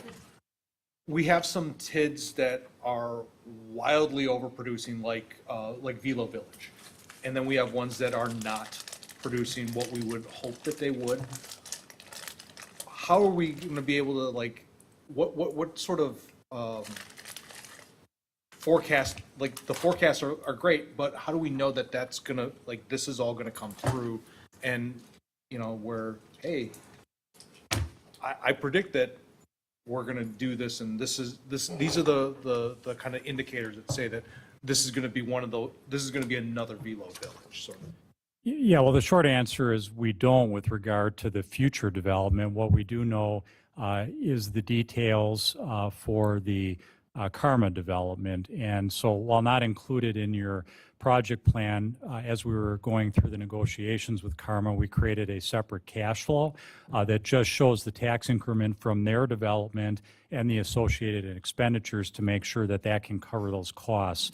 As I mentioned earlier, the important thing is that the city refrains from making additional expenditures to extend utilities further to the west until there's a need for those, and you know that you will have tax increment to support that. So it's really it's a monitoring and an ongoing planning, understanding that this is a framework that you're being asked to approve, but you will still make decisions at the appropriate time with respect to how much should be spent, when, and certainly appropriate question to ask at that time on whether or not the development that's contemplated would support that. So it's like having the birthday cake and just saying, you know what, I've had enough, and kind of stepping away instead of saying, I want more and more and more, as far as the extension of all the utilities and things like that. The birthday cake gets eaten one slice at a time. Right. Okay. Excellent analogies, both of you, for this late at night. Excellent. So each deal that comes up, it's evaluated, and you have to take a look at the infrastructure that has to be built, or the incentives that have to be given, and it has to make fiscal sense. So with the Karma side being, if nothing else happens and just the Karma is, you know, no one else wants to build there, we're still in a very lucrative position with this as it stands? I mean, I'm not sure lucrative's the right word. I would say that you're in a position to have your project costs recovered. Yeah. Yeah, it's not lucrative. And in that instance, it begins development on the corner, and there's interest on all 4 quadrants of that intersection around Ryan Road and 76th. Gotcha. Thank you. Any other discussion? We do have a first and a second. Let's do a roll call vote, please. It's kind of a big deal.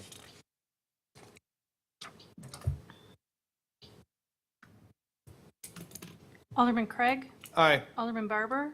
Aye. Alderwoman Day. Aye. Alderman Hassan. Aye. Alderwoman Eichman. Aye. Alderman Hopfer. Aye. 6 ayes, no nos, motion carries. Thank you very much. Going on to item G18.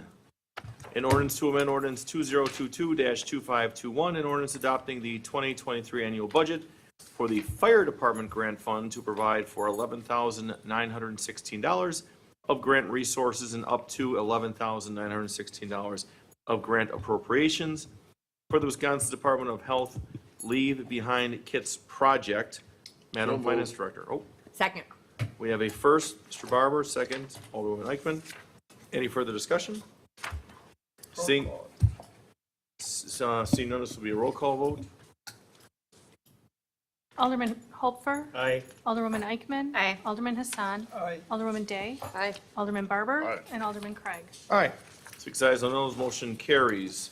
We did item G19, moving ahead. G20, authorize promotion and wage adjustment for Amy Schleter to permit technician, grade level 6, hourly rate of $30.50. Account number 01-0231-5111. Director of Administration. So I would like to invite the Director of Inspection, Justin. Absolutely. Lombardi, and also Amy. Yes. up to Please come up. the table to answer any Good. questions or to voice any support for it. So with the resolution, and I kind of left it a little bit open so that they could talk to why this request had come to me and why we all support it. So Justin, if you want to just kind of lead with. Short little thing. Can we adjust the camera? Hold on, Mr. Regis, did you grab your thumb drive out of there and get back to live TV? There we go. Thank you. Thank you, John. All right, thank you.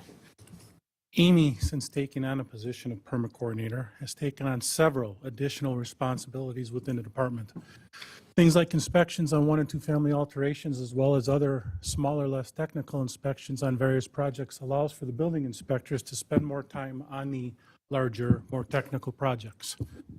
Also gives them more time on plan reviews, which gets the plan reviews out quicker, gets the homes built faster. Amy, excuse me, Amy is also the lead inspector on erosion control. This inspection, depending on compliance with contractors, brings in additional revenue to the city and helps keeps the streets and sidewalks clear of construction debris. These additional responsibilities will only keep the department operating as efficiently as possible as we continue to see the number of building permits increase.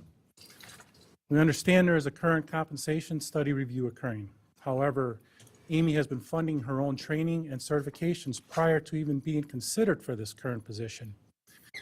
Amy was approached a week or two ago about a similar job with more desirable benefits. But due to her loyalty with the city, she approached me regarding this. I then spoke with both the city administrator and the mayor about this. Further, the job description pay grade has been attempted to be restructured since 2021 when the position was created. But with the administration and director turnovers and other factors, it was difficult to get the description updated and salary necessary to retain her. I would like to Gonna just say. add. So when the previous director of inspection services had approached me to let me know what he was planning on doing, which was leaving for a different job, and recommend Justin, he had informed me that the department had been running very lean for quite a while. They have been down at least one person, right? For One over person, years. almost 2 years, a year and I think it's 10 months to the date. Right. And part of what he had mentioned to me was having Amy and her counterpart being more of a hybrid role with their department. So as Justin had said, it makes it so that they can operate more efficiently with less people. So I just wanted to throw that in, that she has obviously gone to that, that higher level. And we wish to retain employees that do that. I know. Still got the floor. The more cross-trained everybody is within the department, it makes the department that much stronger. Operates efficiently, smoother, benefiting everybody. Alderwoman Eichmann. Thank you so much. Amy, I just wanted to ask you, for those that are new and so forth up here, how long approximately have you been working with the city of Franklin? It's quite so many years Over now. 22 years. Yes. And I hope you don't mind me stating you're also a resident of Franklin as well. So it's just a lot of years in service to the city. Thank you. Alderman Hofer. I appreciate everything that you do. I'm glad that you're staying. We want to hang on to you. I don't have any problem with what you're trying to accomplish, but I just want to say that going forward, I believe these are the kind of things that need to go to the Personnel Committee. Our ordinance 2001-1687, and number 10, it says make recommendations for the organizational structure and staffing levels, departments of the city. Number 11 says review departmental requests for creation, deletion, reallocation, and reclassification of positions. I don't want to see that committee get shortchanged of what they were put together to do. And then the only other question that I have is, I believe this was from our employee manual, and it says promotion and transfer except as otherwise noted. When a regular employee is promoted to a position having a higher compensation schedule, the employee will receive an adjustment to base pay of at least 5% and not more than 7.5%. So I don't know if that's a number that needs to be adjusted given the current market, but it's just not in line with the 8.1%. There's more to. What does the rest of it say, please? I'm sorry? What does the rest of the paragraph say after that? Oh, then it says, but not less than the minimum of the range is determined by the mayor upon recommendation of the department head and director of administration, taking into account experience, performance, compensation structure, and other such factors as may be determined to be appropriate, which obviously you have. Thank you. And that's what I was going to allude to, but I'm going to speak last if anyone else wishes to speak. I'd like to make the motion. Okay, hold on just 1 second. Alderman Craig, then Alderwoman Day. So, see the 8.1 on the increase? Fabulous. Would then, this is less for you and more for Director Brown, would then this also be subject to the increase that is being proposed for all employees on top of that? So we're looking at another 3% on top of this too? I will divert that to Kelly because that was my first question when it was brought to me. I wasn't sure how it was stated in the comp study back from 2015 or how our ordinance was. That I don't know the answer to that question. So I would assume that it is a blanket 3% to everybody, but I will defer to city attorney. Again, I do not do Well, any labor. I know. I do not do any labor law, but if what this is, and I didn't read it or anything because I don't do this. Nope. If this just changes the salary to this number per hour at this point, then I dare say if there's some overall all employees rate increase, Right. then it would apply to the new payment amount. That's, Well- yeah, that was my understanding of all of it, but I didn't want to speak out of turn. Okay, I'll jump in first, Alderman Day. So the plan to take effect immediately, and not only do I overwhelmingly support this, and I'm going to take like 3 steps back, is the amount of buildings, things that we're going to, our build next year is going to probably be 3 times what we had this year on schedule for new home construction. It's going to be extremely busy. We have an opportunity to have an exceptional employee stay with us, does the job, will do the job well, and at this point in time, it's this. And come January 1st, if she gets the 3%, which I fully support that she should, then so be it. Because we need people, we need great employees to stay with this great city and move things forward at a pace that we can't retrain and rehire I'm not going after you, Alderman Craig, I'm just saying it in general, there's some certain people that are, will try to pinch that penny, and then it costs us much more down the road when we lose an employee, lose a great employee, and then now look to a hiring pool, which doesn't exist, and then we're struggling. So this is just me up here for a minute, speaking my mind, and fully supporting Amy Schlier getting his position, getting the promotion, getting the wage increase, and the 3% in January 1. Alderwoman Day. Mine's real easy. I was just going to say, thank you for staying. I can't think of many city employees that are more loyal to the city of Franklin than you are, just in longevity as well as just personally knowing you. So thank you for staying, and I'm very happy for you. Oh, thank you. Can I now make the motion, Mayor? Alderman Barber. I was dying to say no as well. I was like, no! Yes, Alderman Barber, you have the floor. We'll do this. I agree with Ed.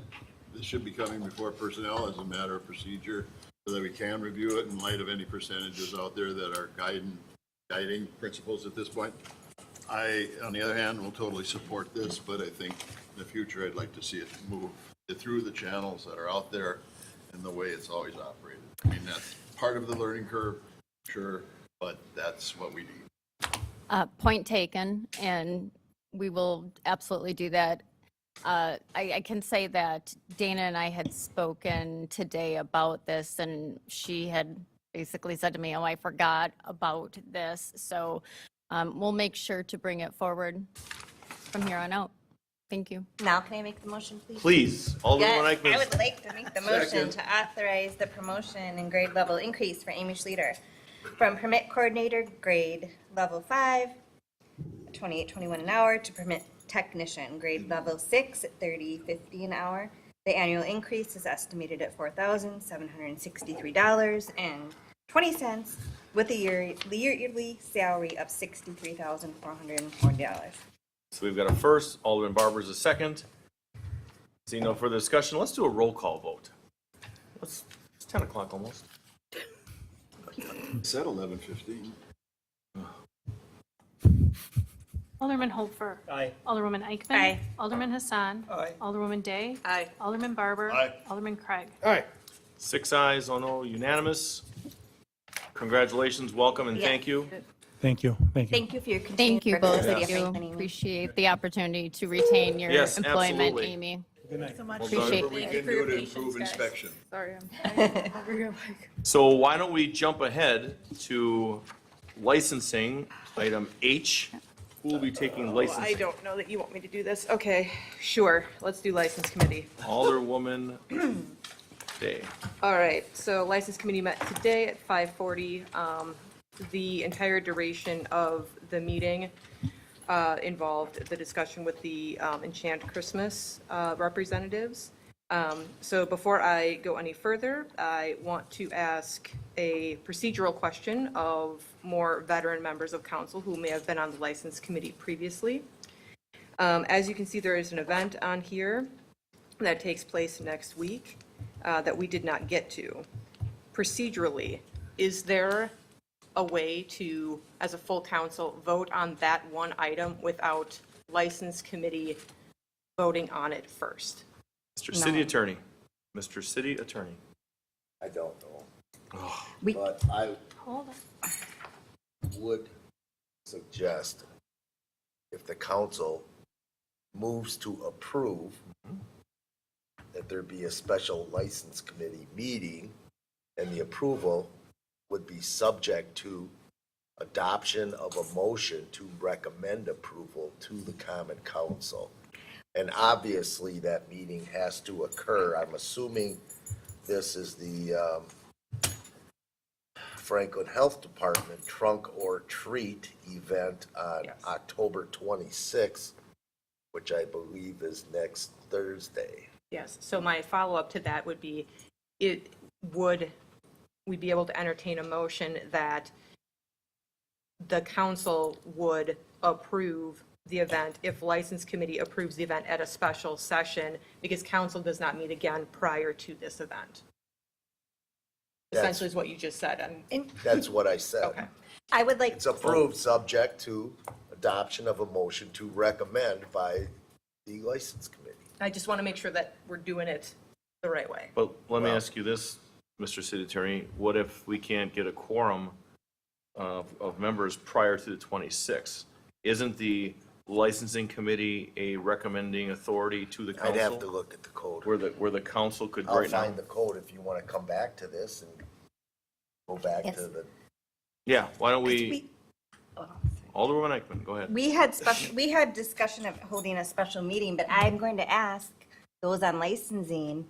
It was briefly brought to me by our city clerk earlier in 2 seconds of the time and the date that we can vote, that we can all three of us make a time and a date. It's not fair to throw something out with less than 48-hour notice when I have a full schedule. So I propose if we do have a special meeting, that we meet a little bit later on Thursday, however, before planning. Because I can't do that time that was 'Cause we only need presented two. to me in the middle of the day. But we only need two. We only I'd need like to three. be there. And I was not asked before the date and time was established. Should have been asked to all three of us equally. Okay. I yield.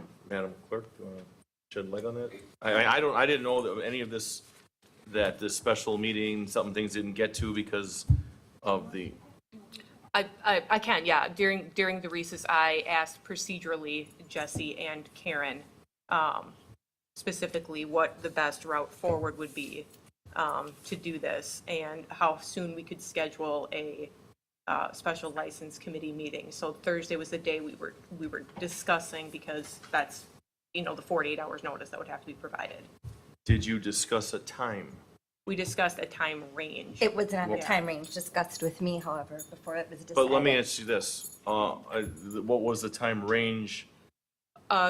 Due to Alderman Craig being out of town, he said that he could be back in town by 3. I said it would have to be between then and before before plan at 6.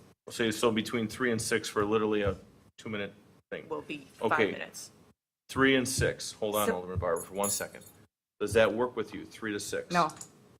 I could do 4, I could do 4:30 ideally. Well, the frame is in between 3 Right. PM and 6 PM. Wait, it was told to me earlier it was going to be at 3. Well, right now, we're 3:30, so- between No, 3 if PM we and can do 6 PM. 4, if it's fair to each of you. Okay, hold on a Like minute. Alderman Craig, I'm also out of working outside of the city on Thursday as well. So I'm gonna have to rearrange some things to make that work before Planning Commission, where Alderwoman Day will be. So yes, if we could agree, if it works with each of you, we could do the 4:30, unless you want to do closer to 5, or Alderwoman, because you have to be here anyway at 6 for planning, would you rather just make one trip? We could make it easy and do it at 5:30, or so you're not waiting around in between meetings. It's up to you. Hold on, please. So, I'm just looking to get a time for them to meet.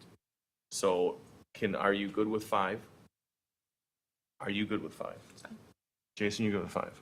Sure. Make it work. Okay, so now we're going to have a special meeting at 5 o'clock on Thursday.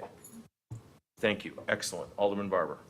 It's my opinion that a recommending committee would recommend, happens in personnel, issues when it comes up to civil service, where there's, and we would come back and approve it. I think we, as a council, can go ahead and approve it without having, and then maybe. He's checking on that right now, because that's what I was asking. That would be my opinion. Well, it's the simplest thing. If the counselor says that we can do that, we'll do it tonight, unless they want to have a separate meeting to discuss it, which Well, it's a don't- council action, and they're a recommending body, so I think Correct. our decision would be to go ahead with it and bring it back. and he's checking on that now. Agreed. So why don't we do this? Go to financial. Madam Director of Administration. Just curious, is there any reason why it It's a procedural thing, and that's why the city attorney is checking if we can all make the decision tonight, or you can make that decision tonight. We can avoid having a special meeting, which would be great for you all. I'm just trying to make it easier for the library and the health department, whatever's easiest for them and their planning. Can I ask, oh, sorry, Courtney, were you done? Oh, yeah. Okay, thank you. Can I ask, we only have, let's see, 3 other operators' licenses on here. I don't like holding up people in employment because we didn't have time to get to their licensing, because the first item on the agenda for the ROC took up the whole session of our meeting. Would it be appropriate for me to ask if we could add what we did miss today for that next meeting. On I Thursday. could do 4:30 if you think that's better for the time. Well, we all I agreed on just- 5. You all agreed on Okay. 5? Five should still. But Five to was get just- through everything, so we don't have to meet a third time. Sure. Okay. But so we'll leave it at 5. 5 o'clock. So we'll bring back these items because I hate holding people up in the workforce because we didn't approve their licenses or take a look at them yet due to that. So Excluding Rock Ventures, did you say? Yes. And also, so including the 3 operators licenses It would be, yeah. and the so- civic, and I would like to also include the Civic Celebration Committee because of that also. it's everything with the exception of the Rock Ventures. So let me start over. License Committee met today. The duration of the time was spent on the Rock Ventures Enchant Christmas. The vote on that was to hold over to the next License Committee meeting. The remaining items, the 3 operators and the 2 temporary entertainment and amusement items, we would like to review at the special License Committee meeting on Thursday at 5 PM. So for clarification, item 1, Enchant Christmas, will not be part of the discussion on Thursday? I don't know, Amy.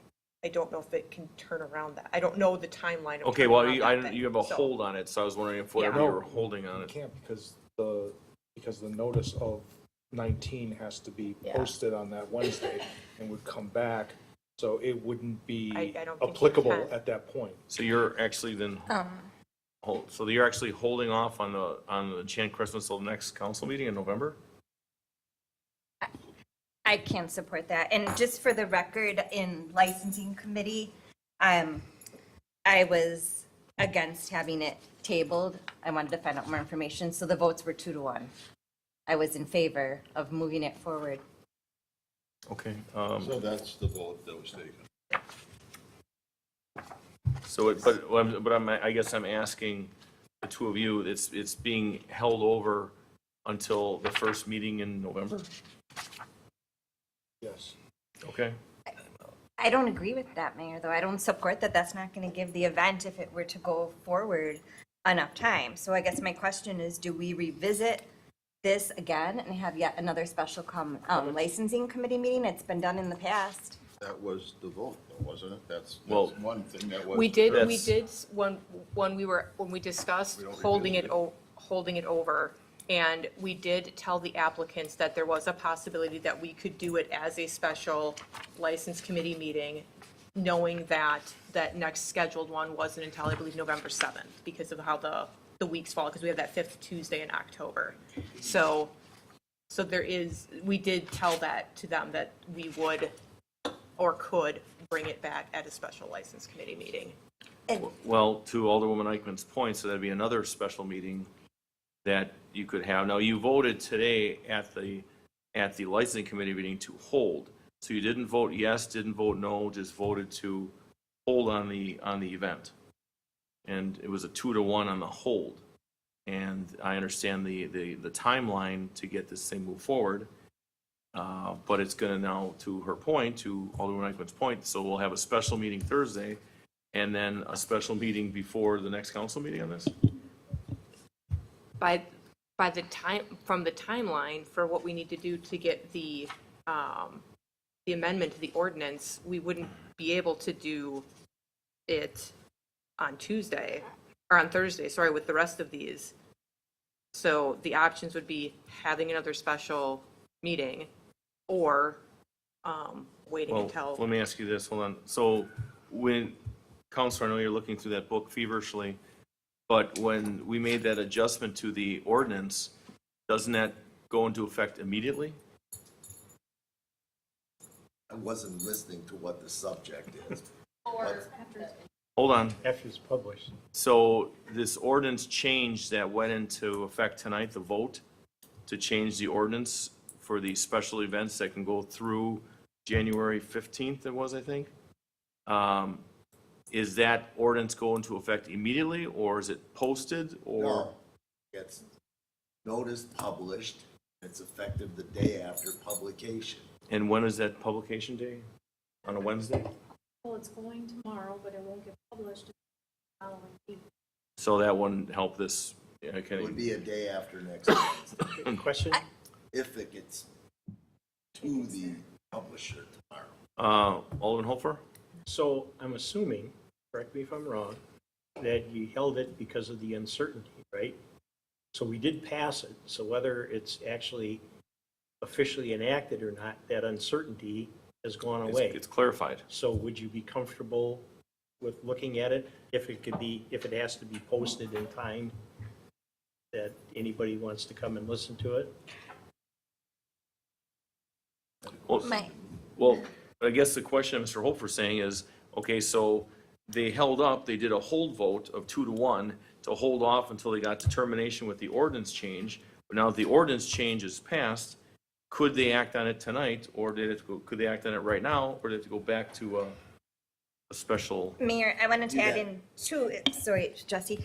The applicant would need ample time if we have another meeting to fly back in from Washington. So we would need to, if he wants to be here for questions and so Well- forth. So that's a whole nother wrench in this. I think it was all pretty much answered, everything you want to do. I mean, if it's 2-1 and your concerns were the ordinance, but now the ordinance has been passed, to Alderman Hofer's point, can action be taken tonight now to move that forward? I'm not clear on what the action is because I have 3 code sections I want to read on the question I was researching. But if you want to change an action taken earlier at this meeting, someone may move to reconsider and then need a second, then it has to be approved, and then you go back to that. So for clarification. And what's the purpose of doing that now? Avoiding a special meeting and getting them, because it was put on hold from my It has to come understanding. back anyway. The way that the amendment reads is that they have to apply for the exception. That has to come through license committee. No, No? not if you're talking about the ordinance I drafted. No, So they don't have to formally ask for the exception? they apply, their application states what it states, and the council can approve it if it meets the terms of the newly adopted ordinance. Which it would.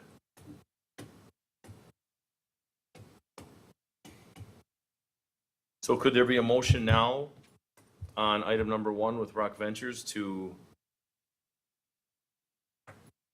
if let's say one of the 3 brings it back right now, and then the 3 of them vote on it to see if it moves forward? I'd like to make a motion to bring it back.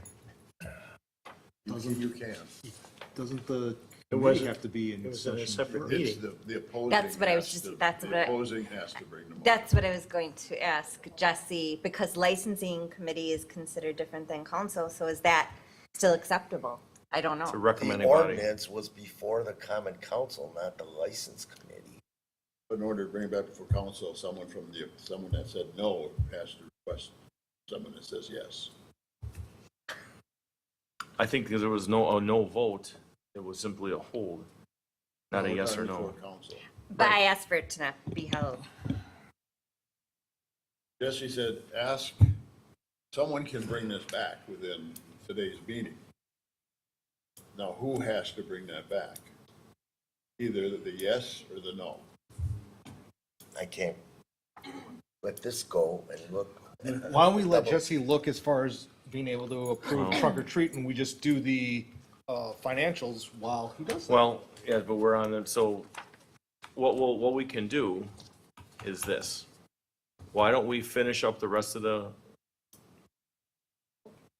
I mean, this is just getting, I want to get this right here. I want to go right here, and I want to get this done, because we need to move this forward, either to get things going here, so, I would be open for that. We could skip over this, do this last, cover the other things, including the last item on the agenda, and then come back to this when we go back into, if we go into close and we go back into open. Does that sound fair? That gives Jesse time. possibly, Alderman Hofer? I'm not an attorney, but I play one on TV. No. So I don't know if they can reconvene the licensing committee because there's no notice. You don't need to. It's got, the subject matter, as I understand it, has nothing to do with the license committee. The license committee has adjourned. To the council. So the council now takes up the issue. And the council now wants to bring it back, or they have the option to bring it back right now. And what's the purpose to bring it back? To move it forward, given the timelines, and not have a special meeting? I mean, but don't the need way a you're special- saying right What special now meeting? is that if they don't have, if Jesse's right and they don't even have to ask to have an exception, it's just happening, then they don't have to come back at all. Right? I mean, Agreed. But the ordinance passed, and per the ordinance, this event. so. Well, So with congratulations. regard on having to to ask. action on that item, I understood that item is going back to the license committee for its recommendation at the next meeting. And that was still within the stated time frame of when the event starts. Regardless, we'll still have to have a special meeting for the other operators On Thursday at 5 o'clock. correct, Mayor? Thank you. Mr. City Attorney, what do you got? All right, was there a stated quorum for the Thursday meeting? The three committed to 5 o'clock on Thursday. Okay, well, that is what should be done, but in terms of municipal code, and I'm looking at, okay, it's a temporary entertainment and amusement. Municipal code, section 121-10.1, temporary amusement and entertainment. Basically, doesn't speak anything on point as to timing and approval process. And then I look at temporary permits, and it talks about submission to the city clerk, and that's about it. And then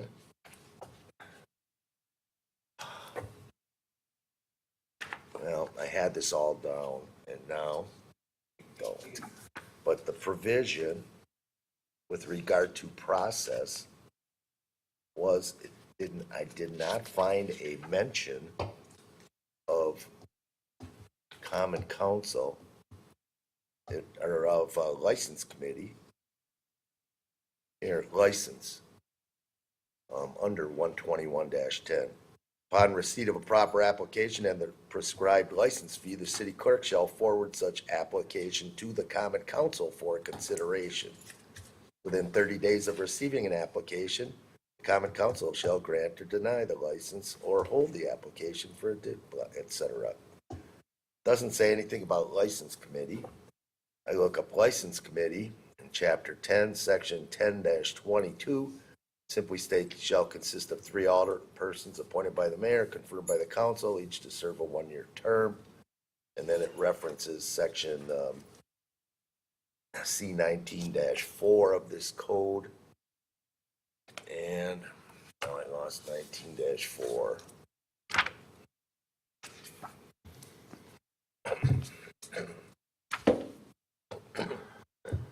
19-4, subsection 3, License Committee. Committee shall review items as directed by the council, items as may be required by the Wisconsin statutes, applications for alcohol beverage licenses, et cetera, et cetera. And I did not check the chapter 125 alcohol beverages. I don't recall a license committee ever being in there through the years that I've dealt with chapter 125, but I didn't get to it. But there's going to be a special meeting anyway, but technically I'm not seeing anything about a required license committee recommendation on a temporary entertainment and amusement. So that's the answer on that. But recommend still have a special meeting, and the motion would be to approve, subject to adoption of a motion to recommend approval to the common council by the license committee, as stated earlier. Madam Clerk, do you have something? No. So, Madam Director? So when you had asked advisory to the council. So technically, you could make that decision. That's what I think. I mean, Already have in the on item ninth, one. and that's exactly what Alderman Barber had said too about the personnel. If we're accepting of that, then I think it would behoove us to also consider the same. Okay, so now going back to the only one you heard tonight, does that mean that they could make a recommendation at this point for approval, just what you just said? Or because it only dealt with one? Or are we going to everything back to Thursday at 5 o'clock? I think the bottom five. The bottom 5 go to Thursday at 5 o'clock? And the top one right now gets dealt with? Well, it's been dealt with. Yeah. Well, it was on hold No, we voted. on the ordinance. So if there can be a motion to then approve that, then someone's got to make that motion to approve it. I'd like to make the motion to approve Rock Ventures and Wait Chant for Christmas. Jesse. And license. You're aggressive, be aggressive. Well, Mr. City Attorney is going to make a determination. We can make that motion tonight. I was told it was to be put over to the next license committee meeting, not a special one. And the timing works. Well, City Attorney, that was before we realized that we could bring it back tonight and vote upon it. Then we You could take didn't bring care it of, back tonight and vote upon it. It's going back to the license committee. On Thursday or the following? If it's an issue to go back on Thursday because of timing or whatever the reason for putting it over was, then it doesn't have to because of the timing involved.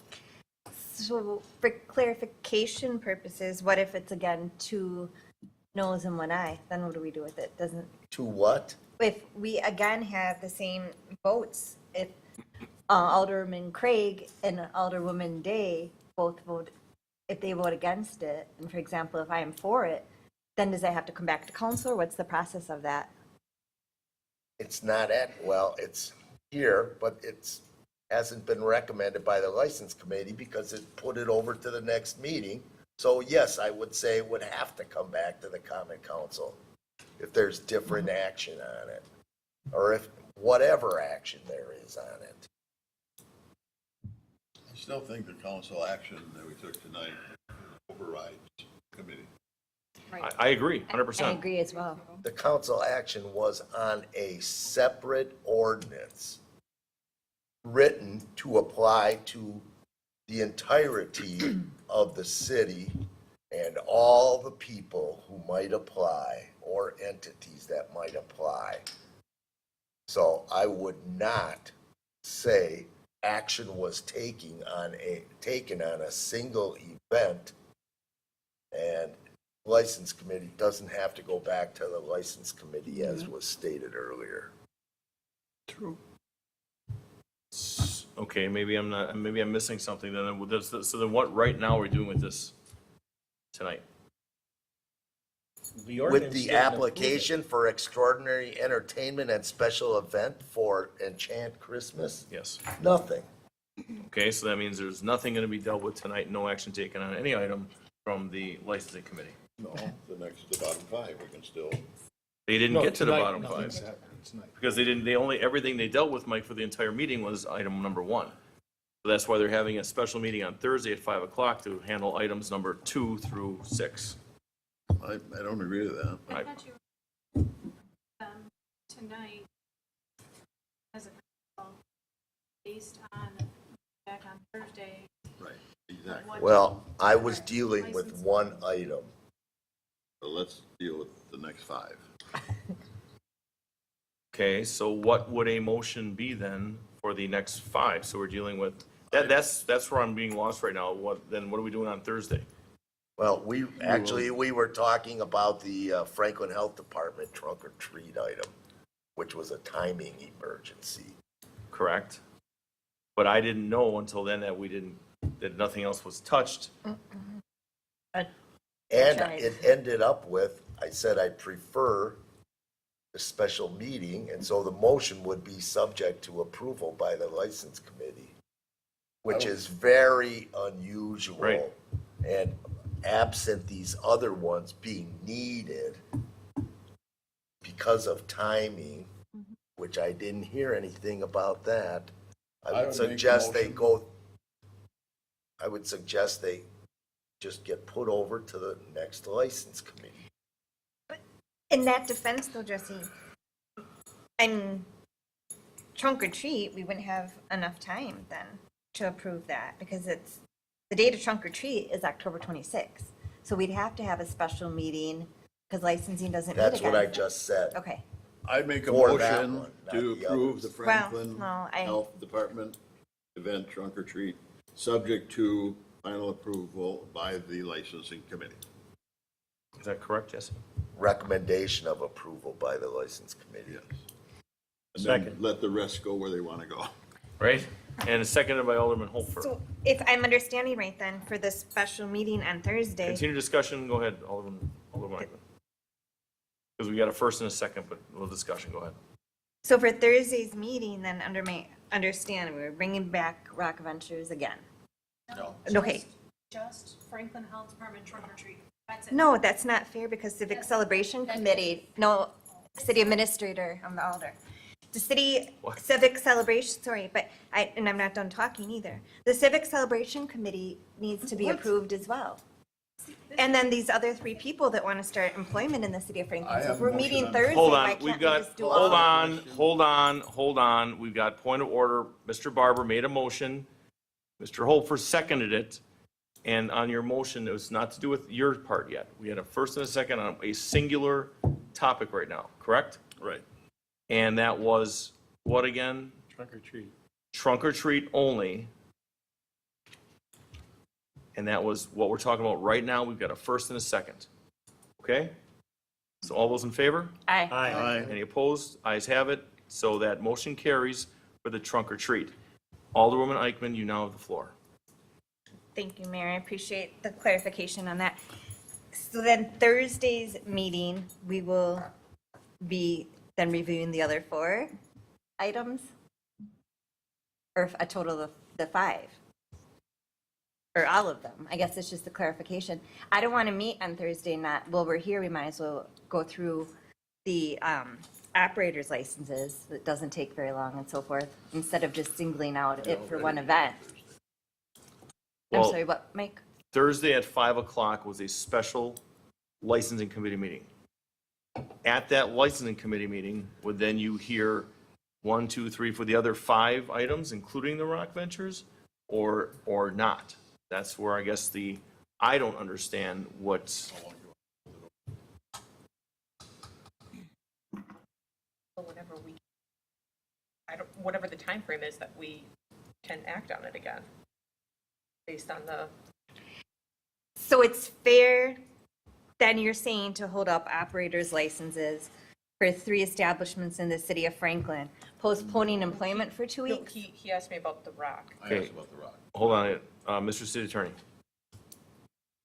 They would not go to the council for 2 more weeks, maybe more, because the next meeting is the second week of November. So the special meeting would not matter, because it would still wait for those approaching 3 weeks. It's true. I just feel that's not fair to these operators. Yes, Madam Clerk? Those operators can still work as long as there's a licensed bartender there with them. Correct. So it's not holding up their work. Mr. City Attorney? And they wouldn't get the license until the council approves anyway, so it's irrelevant whether it's a special Thursday meeting or the day of the next council meeting before the council meeting. Takes council approval. So are you saying that I'm thinking if Thursday at 5 o'clock is the next meeting, but that's not going to have any effect on the Enchant Christmas, or will it have an effect? Could it be dealt with then, or is that too soon? It won't come before council. It would be, yeah, that'd be the same thing. Mayor, would you be open to the exception of then holding a special common council meeting? We've done this to approve things in the past in the city. So it's licensing, and I may have this wrong, still learning as a newer elder. Licensing would have our special meeting, then we'd bring it back to a special common council meeting before the next scheduled common council meeting. We've done that in the past year since I've been an elected official. Mr. City Attorney, do we need to do that? If you think it's necessary, I Well, don't see the reason for it. No reason. The only deadline on here is trunk or treat. which is already done now. So we're done with trunk or treat. That's already been passed, voted on. Right. We're done with that. But we're saying, going back to the Rock Ventures Enchant Christmas. Same answer. What is that? For those of us with, The next It's council. going to the next license committee for recommendation, and then it'll be at the council. so then there should be no need to have a meeting on Thursday. Yeah. For the Trunk or treat. Okay, trunk or treat at 5 o'clock on Thursday, just for trunk or treat, Yes. or just licensing. Okay, licensing's 5 o'clock Thursday for trunk or treat. Everything else gets postponed until the next council meeting, Licensing. which is the next council meeting. An hour before, okay. Well, it's who. What I'm saying where is, it goes. well, but it's the next council meeting date. How about that? The next council meeting date. Is that better for everybody? That's, Or simply doesn't the even licensing. need a motion, it's gonna happen because But I know there's no motion on it, but I'm just clarifying that that's when everything else will go next, will be the next licensing committee, which precedes the next council. Right? Okay, so can we have a date on that? November 7th. Yep. So the next meeting of the licensing and council will be November 7th, after the quick meeting on Thursday. Is everybody crystal clear on that now? Yep. As a bell. Thank you. Okay, so we had that one, now we'll, anything more on that? We'll go on to, When is the next licensing? Thursday at, well, the special one's Thursday at 5, should be over at 5:05. And then November 7th for general licensing and then general counsel. Moving on Do we to, not have a motion in a second? we did, and everybody voted on the first, not on a meeting, not a special meeting. Okay. It was a motion and a second on special meeting, that went through.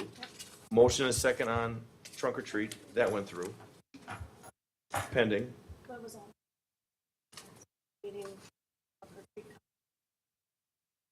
Are we good to go on to I? Yes. Good. Any further questions down there? Vouchers and payroll approval. Council action. Motion approving the following. This will be a roll call, so get ready. Motion approving the following. City vouchers with an ending date of October 12, 2023 in the amount of $2,227,219.75. I agree with Kelly.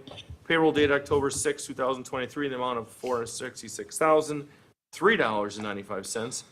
And payments of the various payroll deductions in the amount of $243,684.39, plus city matching payments, and approval to release payment to Velo Village Apartments LLC in the amount of $765,000, and estimated payroll dated October 20th, 2023 in the amount of $495,000, and payments of the various payroll deductions in the amount of $535,000 plus city matching payments, and estimated payroll dated November 3rd, 2023 in the amount of $455,000, and payments of the various payroll deductions in the amount of $250,000 plus city matching payments.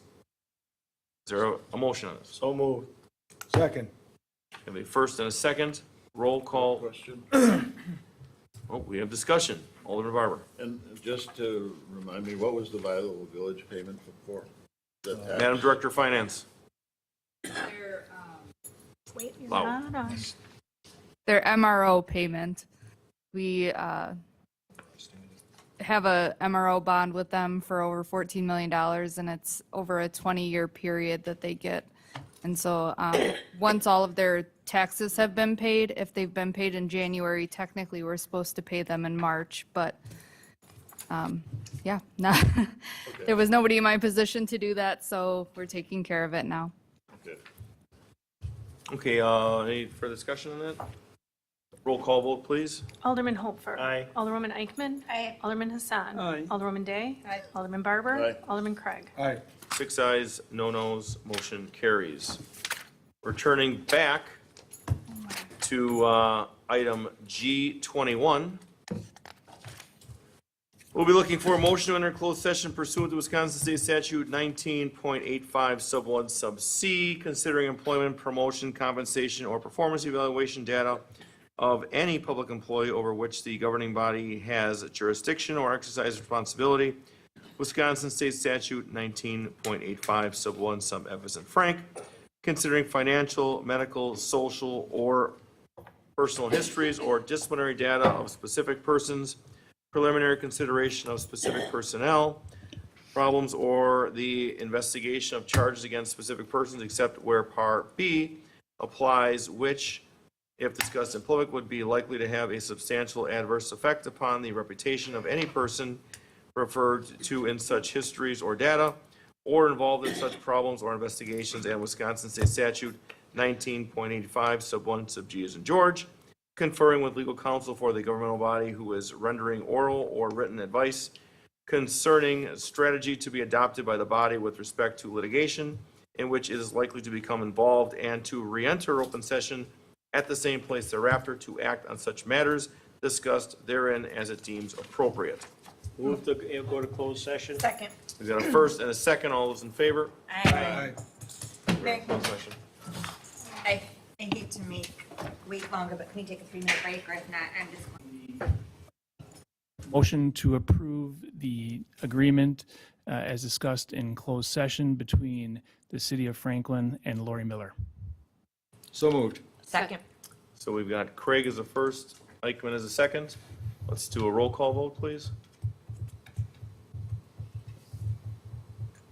Alderman Hopfer. Aye. Alderwoman Eichman. Aye. Alderman Hassan. Aye. Alderwoman Day. Aye. Alderman Barber. Aye. Alderman Craig. Aye. 6 ayes, no nos, motion carries. Motion to adjourn. So moved. Second. Craig and Eichmann. All those in favor? Aye. Any opposed? Ayes have it, motion carries. We are off the record.